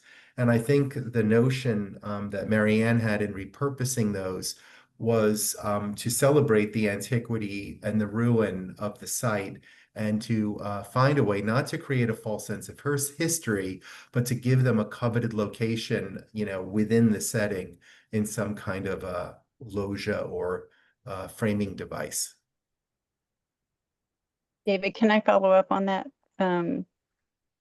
real quick? The rink itself is also considered historic, and because in its own right, and so that is an important piece for you to understand. And Greer, I'm so glad that you're here. So there's the outline that you gave, but then the rink itself is also historic. And I happen to also be the curator at Brandegie, where so the I know a lot about these things. So which is where my concern is. And I actually, so I heard the issues about hockey. I understand that. But I do think that we have to be more creative in that zone. And I would like for somebody on the design team to answer that, as opposed to our participant from Brookline Youth Hockey. So about what else we might be able to do, because the interior of the building, it does fall under preservation restrictions, just like Driscoll School and other buildings. Any public use historic place does mean that Preservation Commission has to come in. And so we do have to find something that balances that out. I love using the original. It was the central access was the door that was used when my kids were skating. So I loved that you guys were bringing that back and bringing the, you know, the garden back. And also, if you don't know, good chunks of the fountain are behind the wall. And I hope also that those will come back. Yeah. Right. So does someone from the design team Marissa, want to? David, can I ask you to get on the list to speak? I can't put my hand up to get in Sure, line. yes, I'll go to Sorry. you. I'm Can having someone on the this- design team I'm answer having the Arissa's same question? issue too. I can't raise my hand, so. Okay, I'll go to you too. Arissa, I want to address your issue around just like sequestering the changing rooms only for single use, just for hockey. And I think that's a really good point, and thank you for bringing that up. And we'll study how to, you know, if there are changing rooms that they can be used by the general public as well as the hockey teams. I think that's a really good point. Also, your point about needing to have ADA parking spots at the top, we'll definitely do that. And then I guess we need to talk to Mass Historical about changing the interior. I mean, I think the way somebody else had asked the question of what is the concept for the renovation, I think what we're thinking is it's really just a renovation. It's not a tear down, because the building is quite lovely the way it is. So just renovating it to make it fit the needs of the community. Which does include, you know, new plumbing and things like that. But I think we do need to check with Mass Historical to make sure it's, you know, okay to do that. So All right, thanks Mark. for bringing that up. Pardon? Mark, go ahead. Yeah, thank you, David. Very good presentation. Thank you so much. I just want to make a few comments, and I know that they may have been discussed in different ways. I was thinking that, first of all, the limited site area that was defined is a good thing, because it does define where the work will be and the extent of you know, what it's going to cost. So from that standpoint, I think that that's a good idea to outline a limited site area for the work. But at the same time, I think that it's important to understand the master plan for the park itself. There have been people talking about how you access the top of the hill, you know, from parking that's down below. All those things are obviously important. You asked the question about core values, what you thought, and I think that you hit the nail right on the head with regard to the core values that you were describing, and the extent of context, I think, is really what you're looking for in terms of connections, details, and circulations. And then the other points I wanted to make was that when I saw the images of the architecture, I realized that what you were really doing is looking at program fit and the detail of what the program was that you already have. So there's probably a good discussion on program of what you really want in the buildings and how that building and how you want that building to function. Because I think that it would be much better, and I've seen some of the architecture, you know, that Mary Ann Thompson has done to provide one elegant piece of architecture with wings, a porch, maybe a temporary Zamboni pad.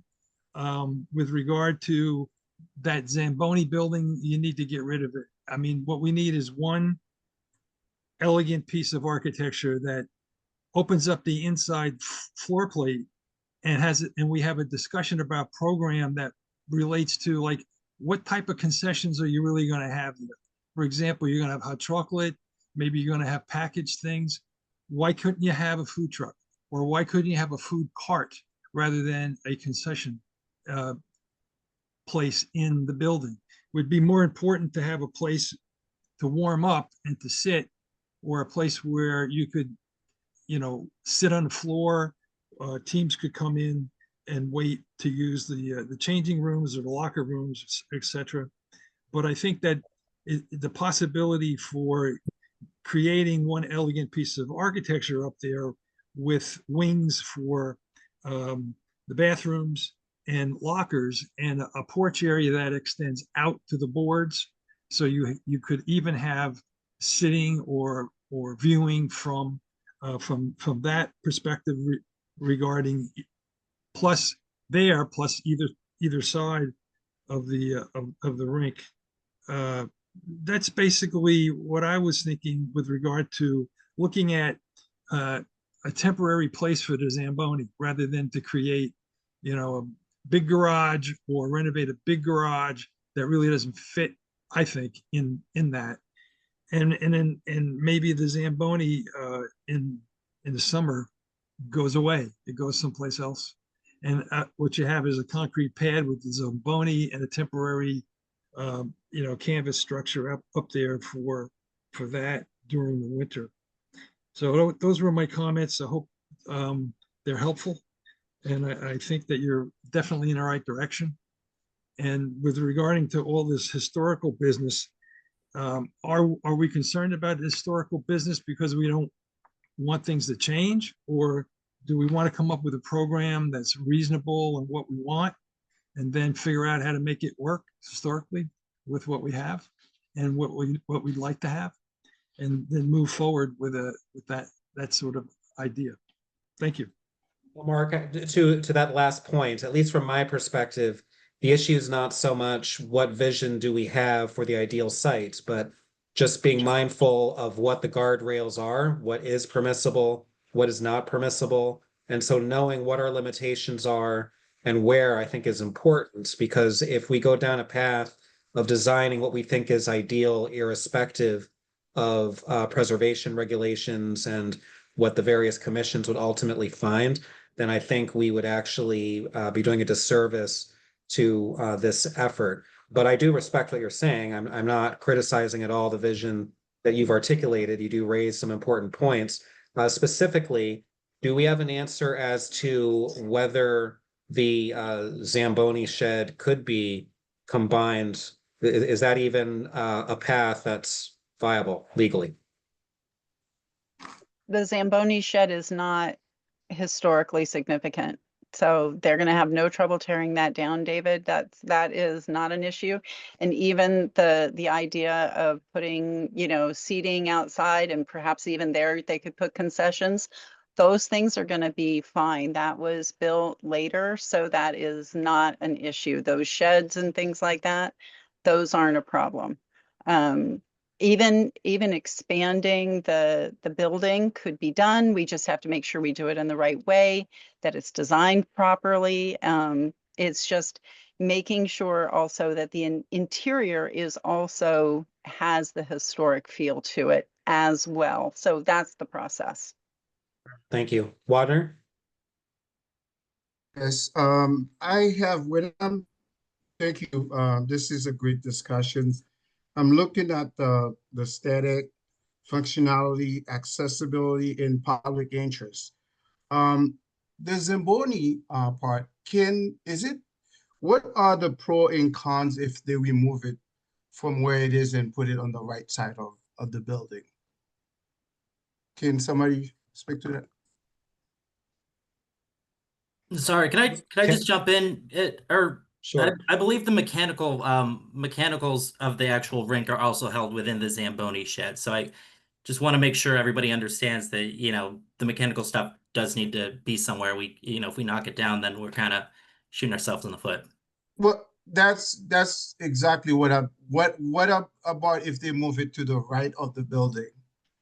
And that the space where it is could be ideal for what being proposed, maybe attached, that would provide if you have an outdoor space. If they move it to the right of the building, then have the mechanical room or whatever equipment they need on the right of the building. Then we'll have enough space what being discussed as an outdoor space. Is that what are the pros and cons if that is considered? Moving it to the right of the building, the warm-up. Looks like you might, sorry, Wadner.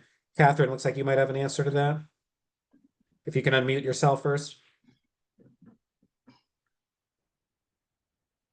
You're still on mute, Catherine.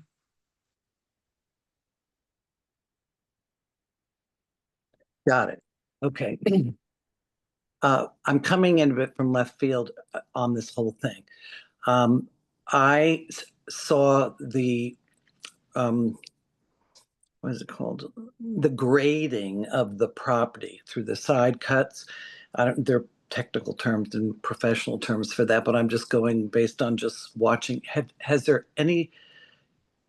anyone ever mentioned using the grading as a tool to be able to get, like, sticking machines or things for the ice on inside a berm, and then they can access it on the outside of the berm where you don't have to see it to get to the guts of the system for the freezing the ice? I mean, is anything happening around because it seems to be up on a hill? What's happening down the sides? Is there any way to hide things in the berm, so to speak, that could then be accessed? Because right now it looks like you're that path that's coming up the hill. First of all, you're not coming right into some dramatic entrance because you don't have that view. You can come out, but you're not getting that as you come directly to the front column, so to speak, to come through.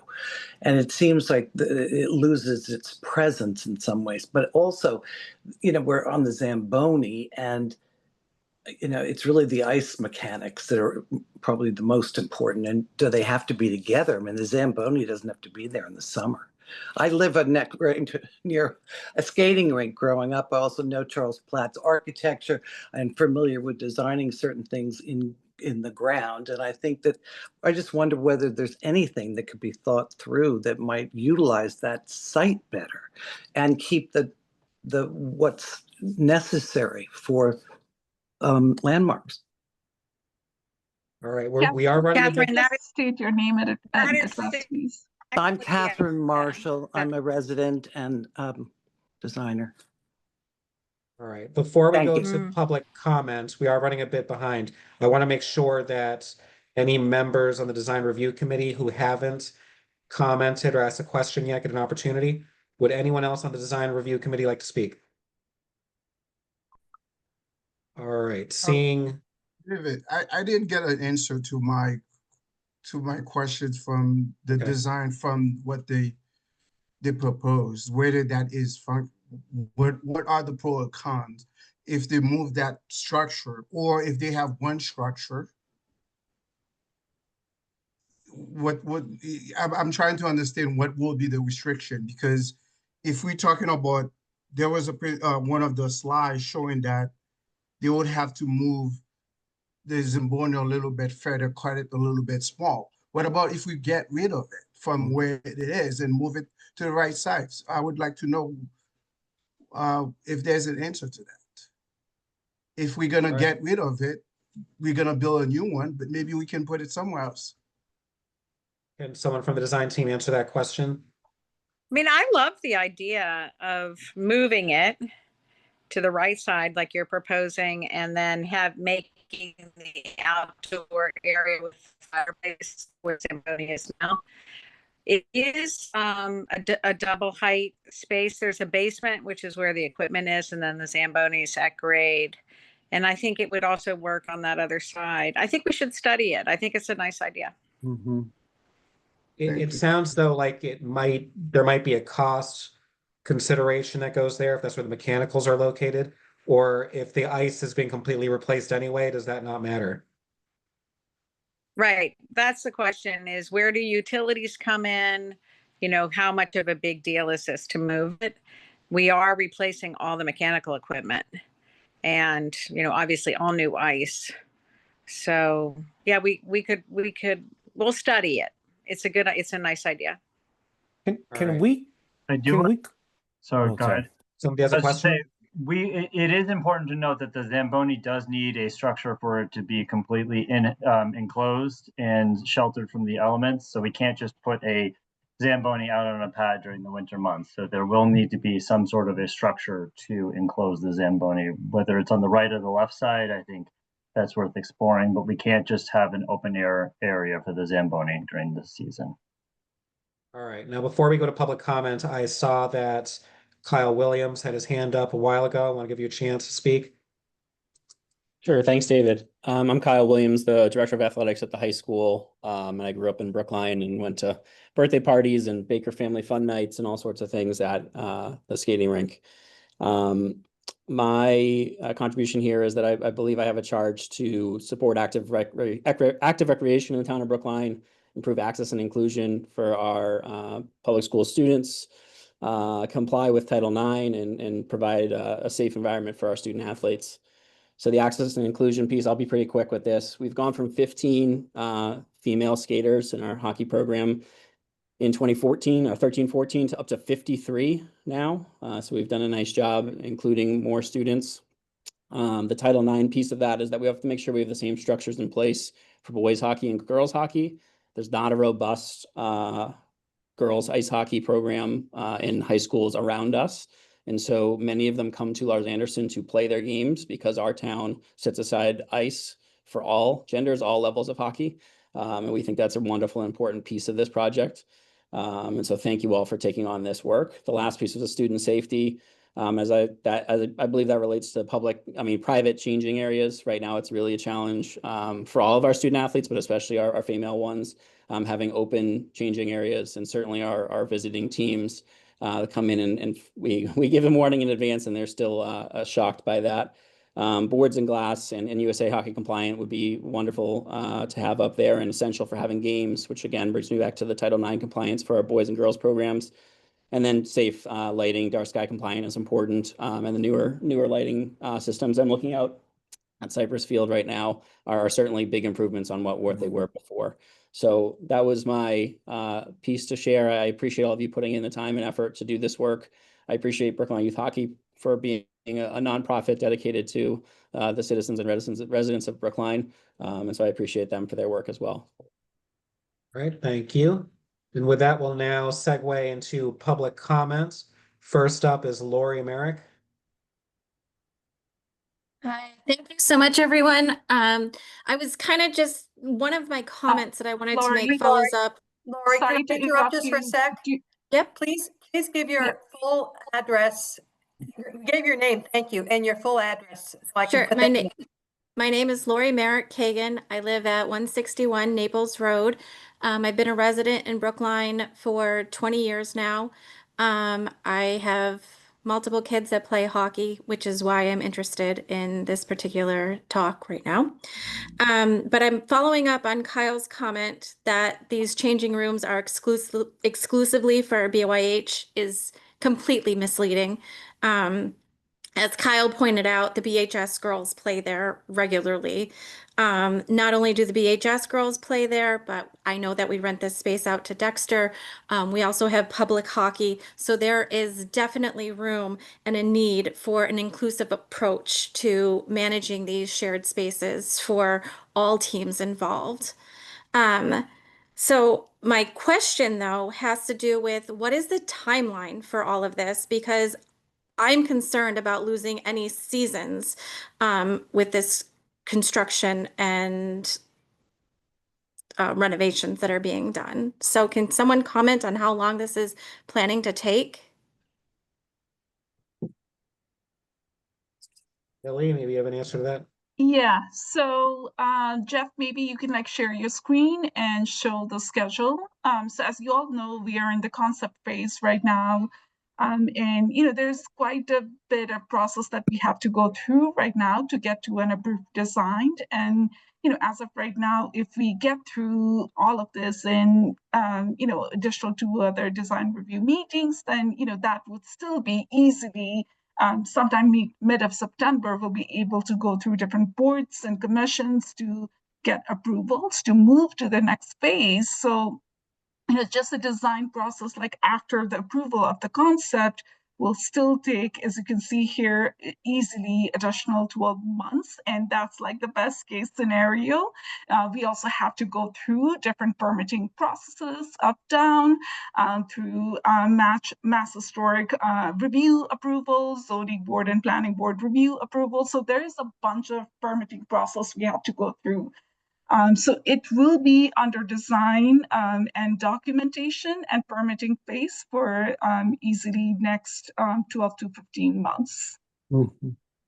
And the other key part to note here is currently we are only funded through design and documentation phase, as you can see here in the timeline, up to the bidding phase, not the bidding phase, the CD construction documents phase here.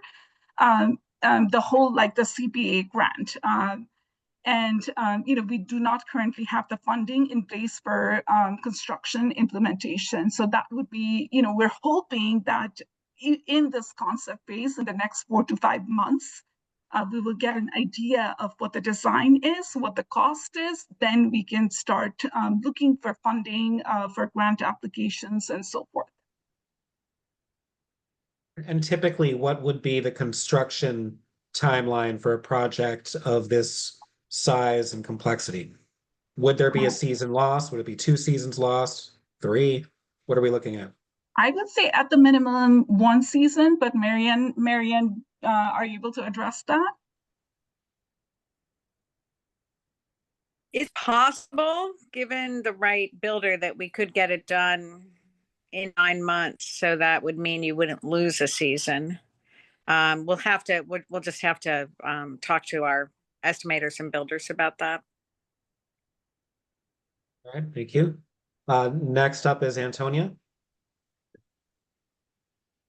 Thank you. Good evening, everybody. It's Antonia Bellalta. I'm a Brookline resident of 32 years, landscape architect, former Park and Rec commissioner, and currently a board member of Brookline Green Space Alliance, but talking for myself tonight. Larz has been, a big I've admired Larz for many, many years. I think I even probably drew that plan that you're showing with all the dashed lines and the hexagonal trees in the 80s. So I come to it from a historic perspective, but yet I've gained a lot of knowledge and information also about the recreational needs there. Currently, there's a rink, as we all know, in the Italianate gardens. And I really, really appreciate the design team as a whole.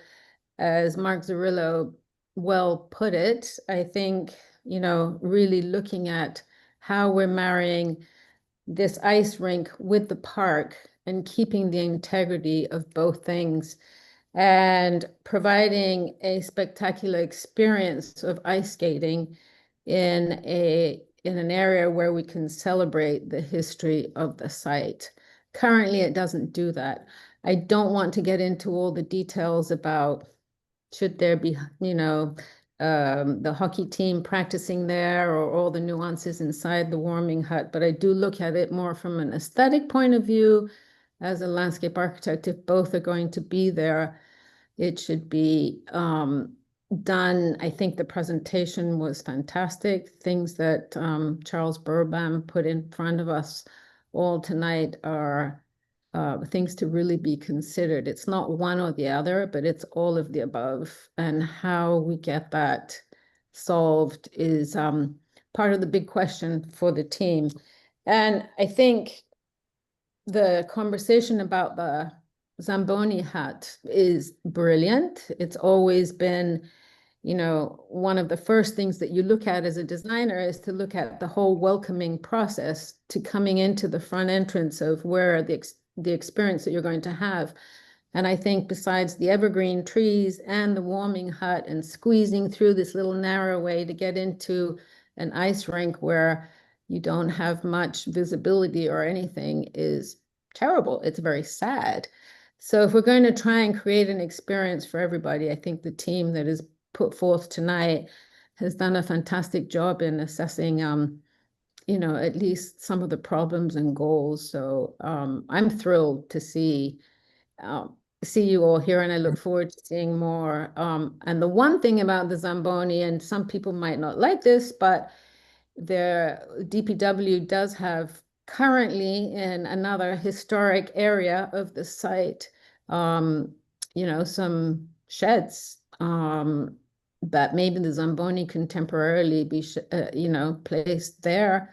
I find it difficult to be put on the right-hand side just because of the slope, and then the mechanics remain underground. But it may be, that area currently is used for equipment and storage, so maybe the Zamboni can have a place there and not take up such an eyesore. You Right. come up to the top of the hill right now, and the whole story of the house and the Italianate gardens and everything is just completely lost in that corner there. So opening it up could be a fantastic thing to say, oh, we're here, we're arriving at some historic place. So anyway, I just wanted to really thank you, and it's really exciting to see this team come together with such a great park and one of our historic treasures. And I know you'll do justice to the hockey and to the ice skating, so I'll leave that to everybody else to talk about. Thank you. Thank you. Next is Mike Platt. How you doing? Thanks for giving me the opportunity to speak, and I appreciate everyone's hard work they put into this. I'm at 14 Amory Street in Brookline, and I have 3 children who play hockey and go to the schools. And I just wanted to make the comment that within the guiding principles, I agree with everything that's there. I think from a functionality standpoint, we can't lose track of the fact that the primary use of this rink is hockey, and it's not just Brookline youth hockey. The high school needs a place to play. Brookline Rec can do hockey, and there's other people, open hockey and other schools that use it. And so the primary driving force for this is the rink, and the primary function of the rink has been hockey. And so I just don't want to get lost in the guiding principles that, we can do all these things. And I appreciate the Italian garden and a big fan of Platt, as you can imagine.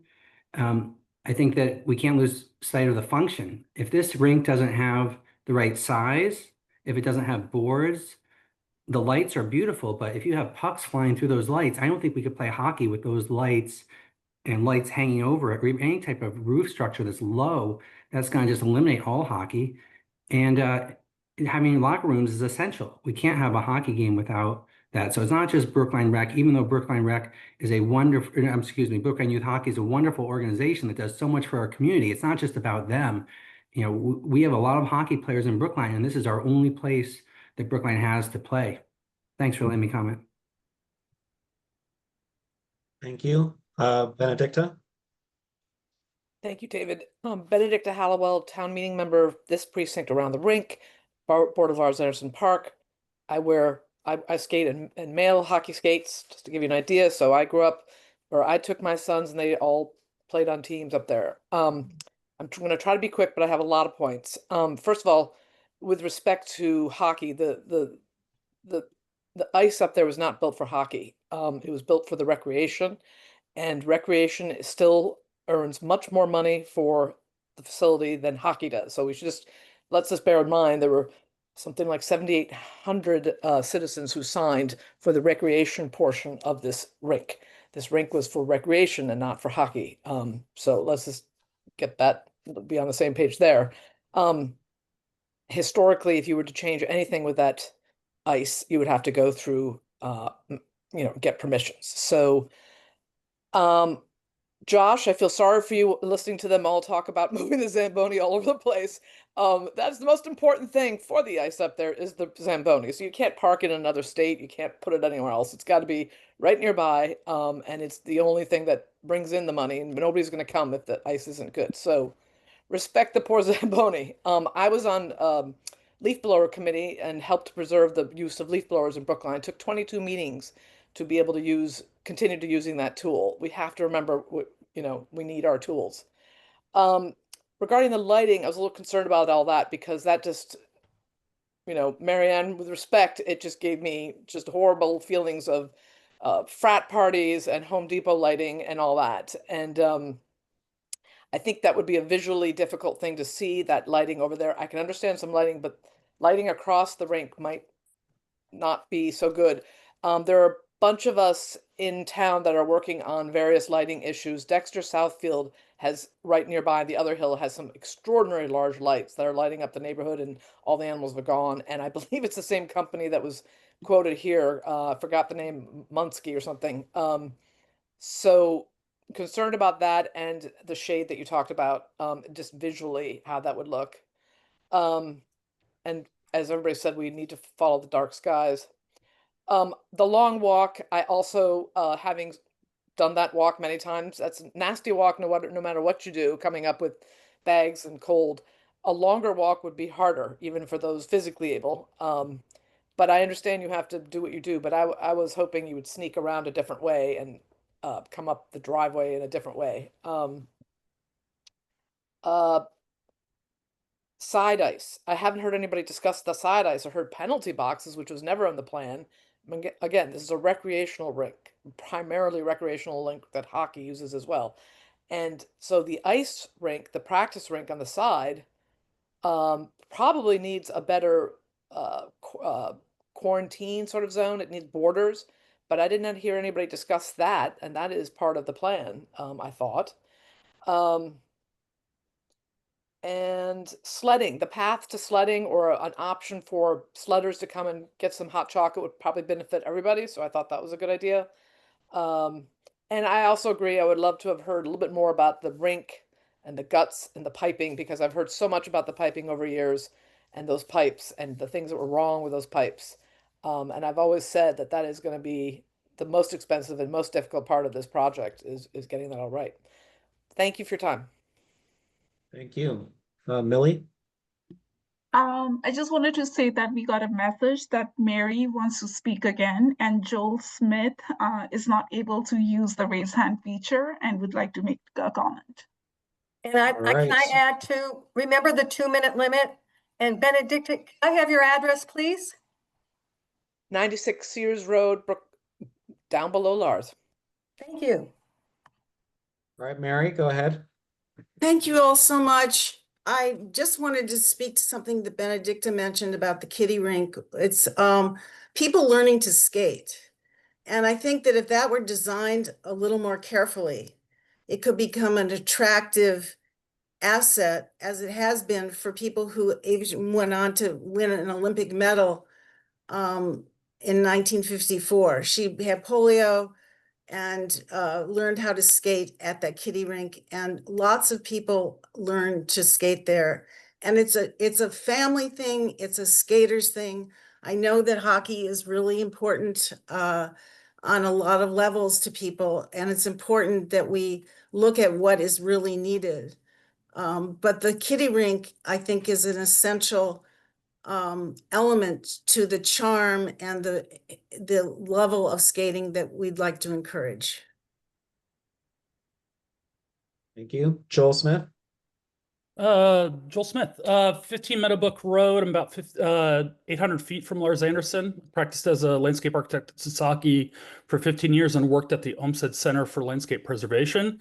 I want to commend the city for bringing in Charles Burbaum as a consultant to the design team. I think it's fantastic.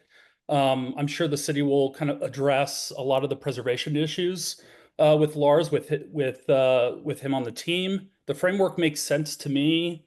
I would support the core values illustrated by the team as well.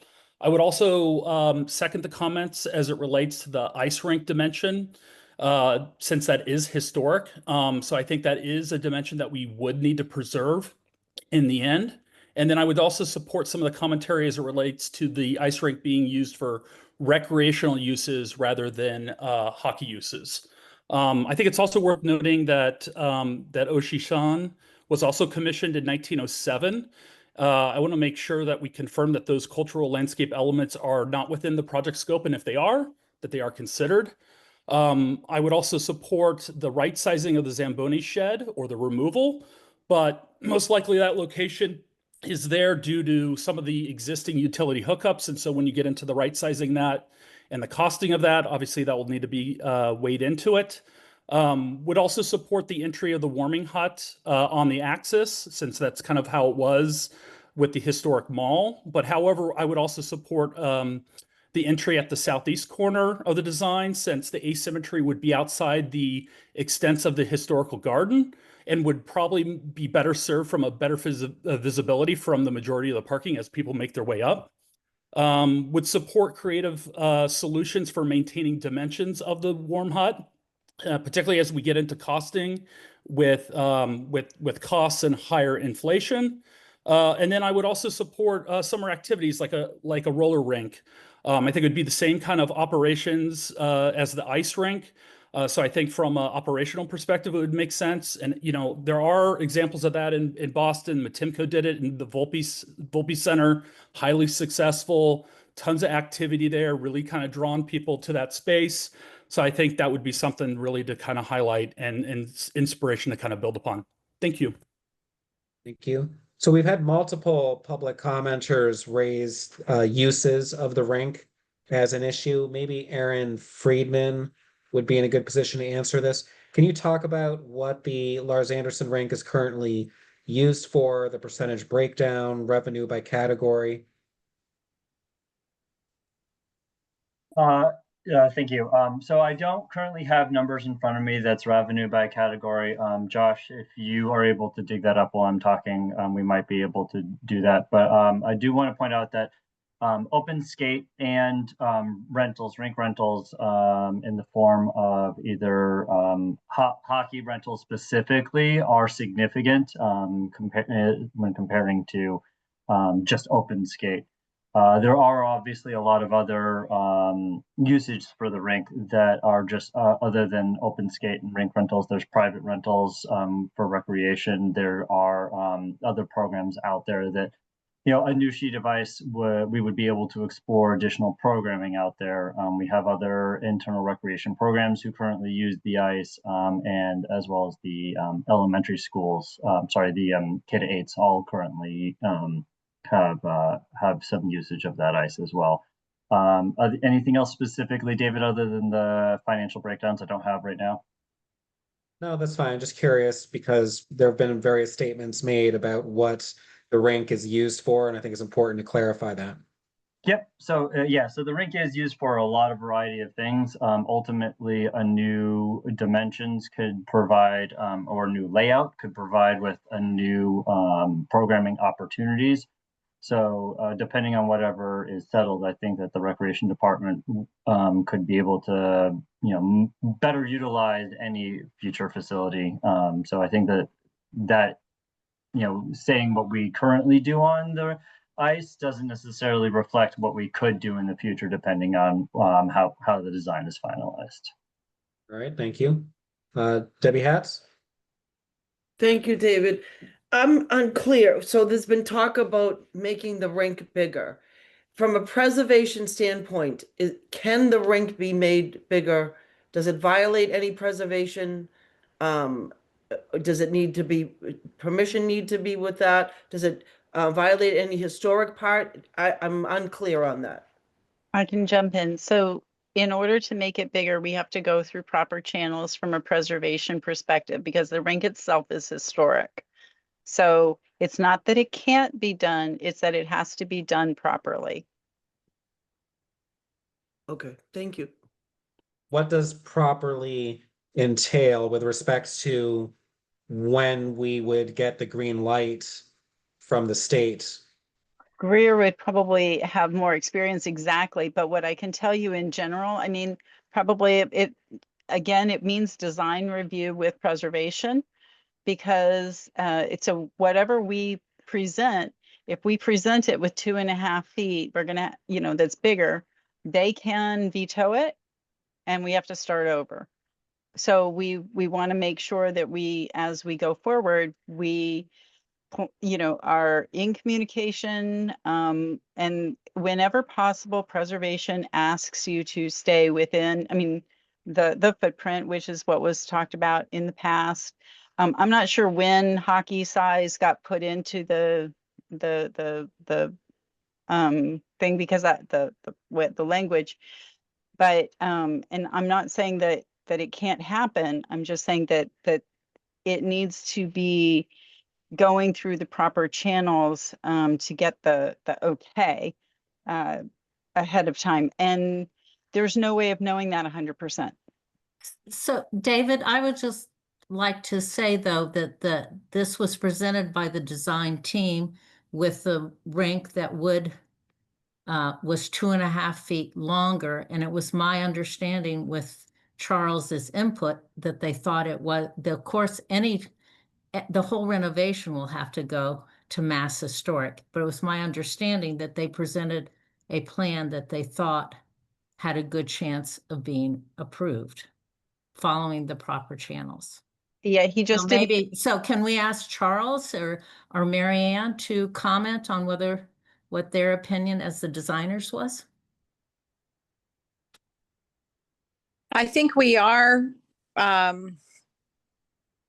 thinking that we will get approval, but we don't know for sure. And I think we were under the impression, well, one of the reasons to put things forward today is to get feedback. So, we were under the impression the town wanted a larger rink, and it's not that much larger, to be able to have hockey, regulation hockey. But if we are hearing that you don't want that, I think that's something that has to be discussed. Mary Ann, I think you're hearing many opinions. Some people want longer, exactly. Some people don't. So Yeah. I just think we have to, we can't just say it's not possible if someone's, if it's the team's feeling that we could go to the state commission and then get it approved, we shouldn't take it off the boards to begin with. Right. Yeah, I think that is our feeling. Thank you. What I will say in terms of initial feedback, it does appear that whether one is looking at this project from a hockey perspective or from a preservation perspective, no one seemed particularly enthusiastic about the lighting proposal. So maybe that's something to take another look at. That's true. Yes, we are. I'm hearing that. Yes, we heard that loud and clear. David, can I make a comment? It's Bob Allen. Sure, go ahead. Thank you.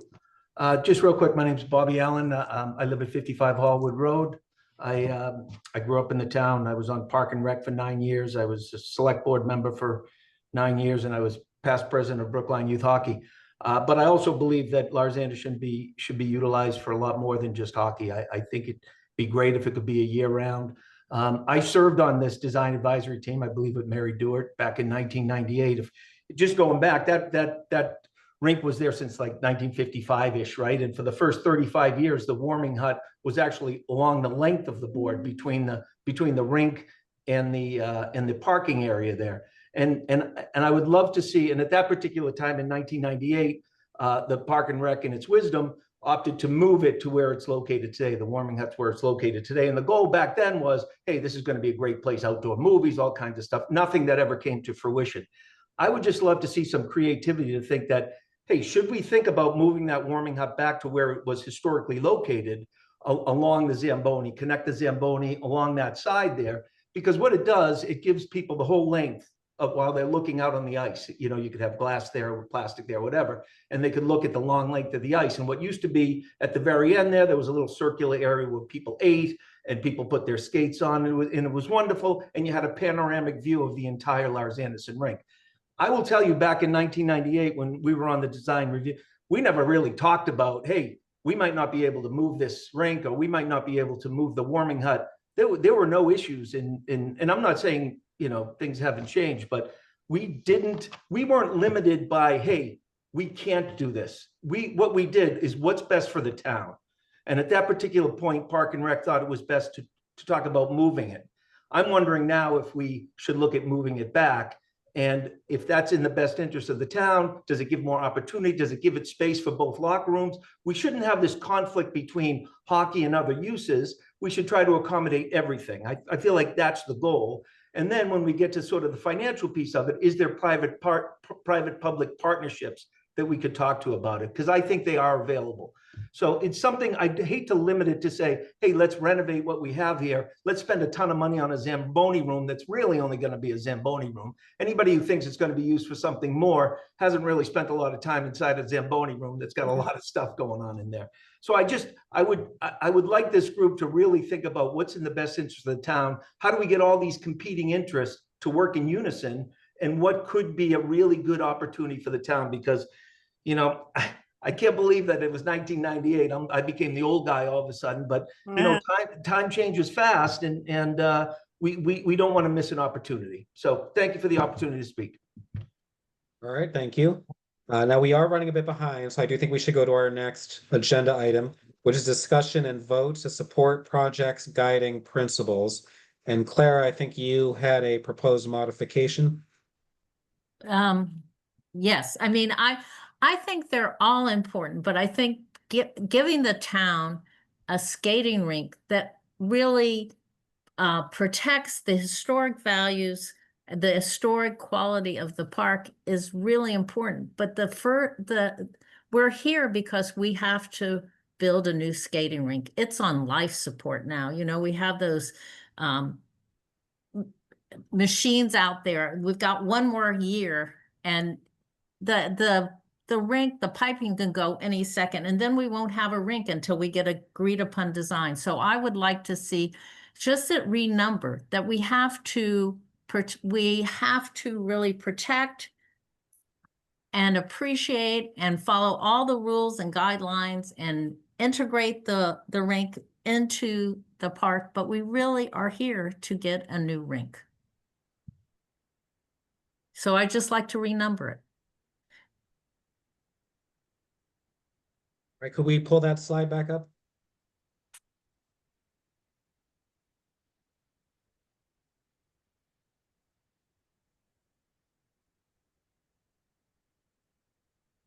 Jeff, do you want to go to the last slide that has them illustrated, maybe? I think this is the same. Yeah, it should be the same content, but if the Yeah, illustration. yeah, same words. I is just up, thought this yeah. might be helpful. I mean, we have handicap access as last. We can't build the rink if it's not accessible. So I would just, you know, I think if we want to say, I guess reconstruct. So if the number one goal is to reconstruct all the historic elements, I don't know if that, and we put that first, and we don't have enough money, we'll be doing the reconstruction of the historic elements, which would be wonderful, but we have to look at the budget. So you know, we could say preserve and protect, and then at the bottom, you know, restore and reconstruct. I just worry about the historic elements being first. We have to, and I don't know if needs to be rewritten, so we get that we work within the framework of the historic Italianate garden. But what concerns me is the reconstruct. And I know it says when possible, but it's putting that above the rink. And we're here because we need a new rink. Isabel? So I don't know if you want to work on. Hi, thank you all for this presentation. This has been fascinating, and also just to hear everybody's comments. I just want to respond to Clara. I didn't hear, and maybe I'm misunderstanding this, that this was in a hierarchical order in terms of priority. Is that correct? No, that is correct. They're not ranked. You know, Yeah. this is just a list of guiding principles that we think are all equally important or all critical. I don't think we were intending the preserve because it was listed first to be the most important priority. Okay. Then can we renumber? Can we, clarification. if they're not ranked, can we put the rink one first, since that's why we're here? I don't have a problem with it. Definitely. I mean, yeah, certainly. Thank you. Marissa? And I like to restore the continuity of movement. I think the movement's very nice, and it's really, if we can switch with the blue square with the red square, the pink square, I guess. So I am going to advocate for keeping it. I know it's not ranked, but I do think that we have to remember that this is a historic space, and there won't be a rink if we do not keep that uppermost in mind. And also that there are a lot of grants for specifically preservation, and that we want to be able to harness that as well. I am not in favor of private-public partnerships. The state has abandoned those because they don't tend to work. And I think we need to remember that, yes, we are here for a skating rink that is for primarily recreation for everyone. And again, that is the historic context of the rink. So I completely support the restoration of the rink. But I think that we have to remember that if we want a rink, then it is a full package. And so we are going to be looking for funding from a preservation perspective. We're here from CPA funds, and that came out of the preservation bucket. And that's why this is a multi-dimensional group here. And so I think striving for putting the rink first is going to actually do the rink a disservice at the end of the day. We need to, I think it's great that these are all here. They're all important, and they all have to be taken together in a holistic framework. Well, can I just make a motion that we move, because we have honor preservation restriction agreement with proposed work. That's number one. So I would like to propose we move the blue square up between honor the preservation, recreation, and preserve, and put those, just put that first. I mean, I know they're not ranked, and I just want this rink to serve the most people in Brookline while following all the rules we need to follow. So I'd like to make that motion. And if I don't get a second, we won't vote on it, but I'd like to make that motion and then have the people on the committee vote on that. All right, is there a second to Clara's motion to move the blue box to second on this list after honor the preservation restriction agreement with the proposed work? Second, I'll second it. All right, Clara, your vote? Mark, I moved and Mark seconded. So you want to put us all back on the screen and call the committee members? Yes, that's what I'm doing. It's going down the list. So Clara, your vote? Yes. Jason? Yeah. Arisa? No. Mark? Yes. Andrew? Yes. Mary? No. Robert? Yes. Wadner? I'm just a little trying to understand, because my understanding of the blue box, that's where the project gonna have least restrictions. So I'm trying to see moving up, moving up from where it is, whether that will make a difference. Maybe somebody can clarify that before It's my understanding, it's just setting the tone that they're all equally weighted. We were told they were all equally weighted. And I made that motion because I want people to understand we're here because we're rebuilding the rink. Wadner, so your vote? No. Isabel? No. Debbie? No. And I also vote no.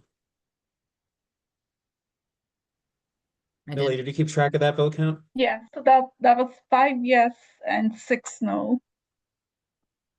All right, so I will move that we vote in favor of this list as it originally appeared. Is there a second? I'll Second. All right, Mary seconds. Clara? I'll vote. I think it should be unanimous. I'll vote yes, but I think we have to remember we're building a rink. Jason? Yes. Arisa? Yes. Mark? Yes. Andrew? Yes. Mary? Yes. Robert? Yes. Wadner? Yes. Isabel? Yes. Debbie? Yes. And I also vote yes. All right, now that is the end of our posted agenda. I do see Benedicta wanted to be heard. If you can be relatively brief, go ahead. one thing we didn't discuss, and during all those meetings with all the different groups, back when Brookline was vetting the ice rink, there was one group that was a very, very serious ice rink group, and something that concerned me that I brought up, and I said, they talked about how the glass on the sides of the boards is going to have to be a certain kind of glass, and that there are going to be issues with steam and making them, opaque. And all of this is going to be a mess if we have glass up that's you're not going to be able to see across the rink. So I just want Marianne and everybody to remember that it was that other ice group that was like all ice and nothing else. They were the ones that brought up that possible issue. So we don't want foggy glass. All right. Any last thoughts from anybody before we adjourn? Yes, I want to know what the other public benefits, especially for the summer. It's a beautiful.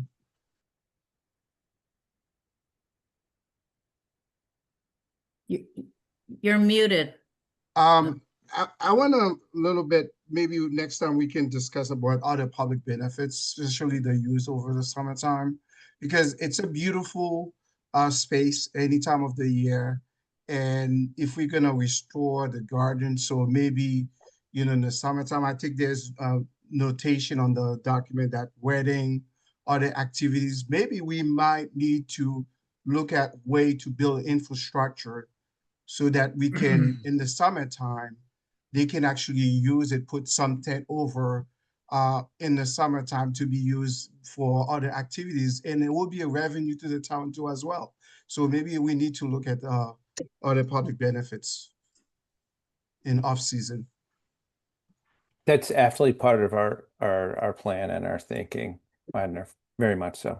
The reason why I'm raising this is because the lighting system, which is an issue, but the design can, as they're taken, they can put the infrastructures there.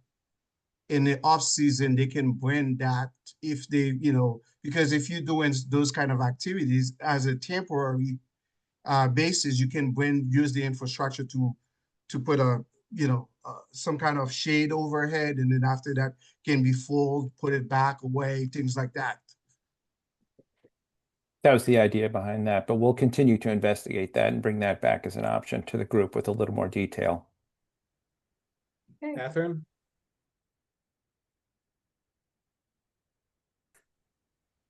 All right, looks like we lost Catherine. Mary? Yes, I just wanted to say that the Italianate garden, which we're referencing and we're looking at as the context, that the actual summertime experience of Larz Anderson Park is not at the top of the hill in this old Italianate garden. We have to be careful about selecting the kind of activities that would even be considered for summer action. For example, the Auto Museum is having big events down below. There's just an important discretion we need to use to think about and talk about activities that are compatible with the whole feeling of this open space. May I just say, because I did have my hand up, that it feels like cross purposes. I'm just wishing some institution would come along and put in a wonderful indoor hockey rink with all the bells and whistles, and leave this to be a celebration of the style, Italianate style, and what it was originally designed for, and have just skating, open skating with children skating, and just not try to. I mean, I guess it's an economical issue about bringing in money for all the teams that want to play hockey, but this is not a structure that was designed for that. And I feel like it's at cross purposes. That's just my feeling. All right, thank you. Now we are about 27 minutes after our allotted time. So I do think we should call it an evening. Millie, could you tell us when the next meeting is?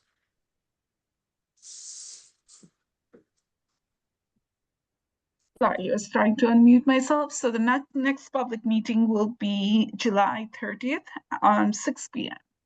Mm-hmm. All right. Thank you very much. So we'll see everyone then.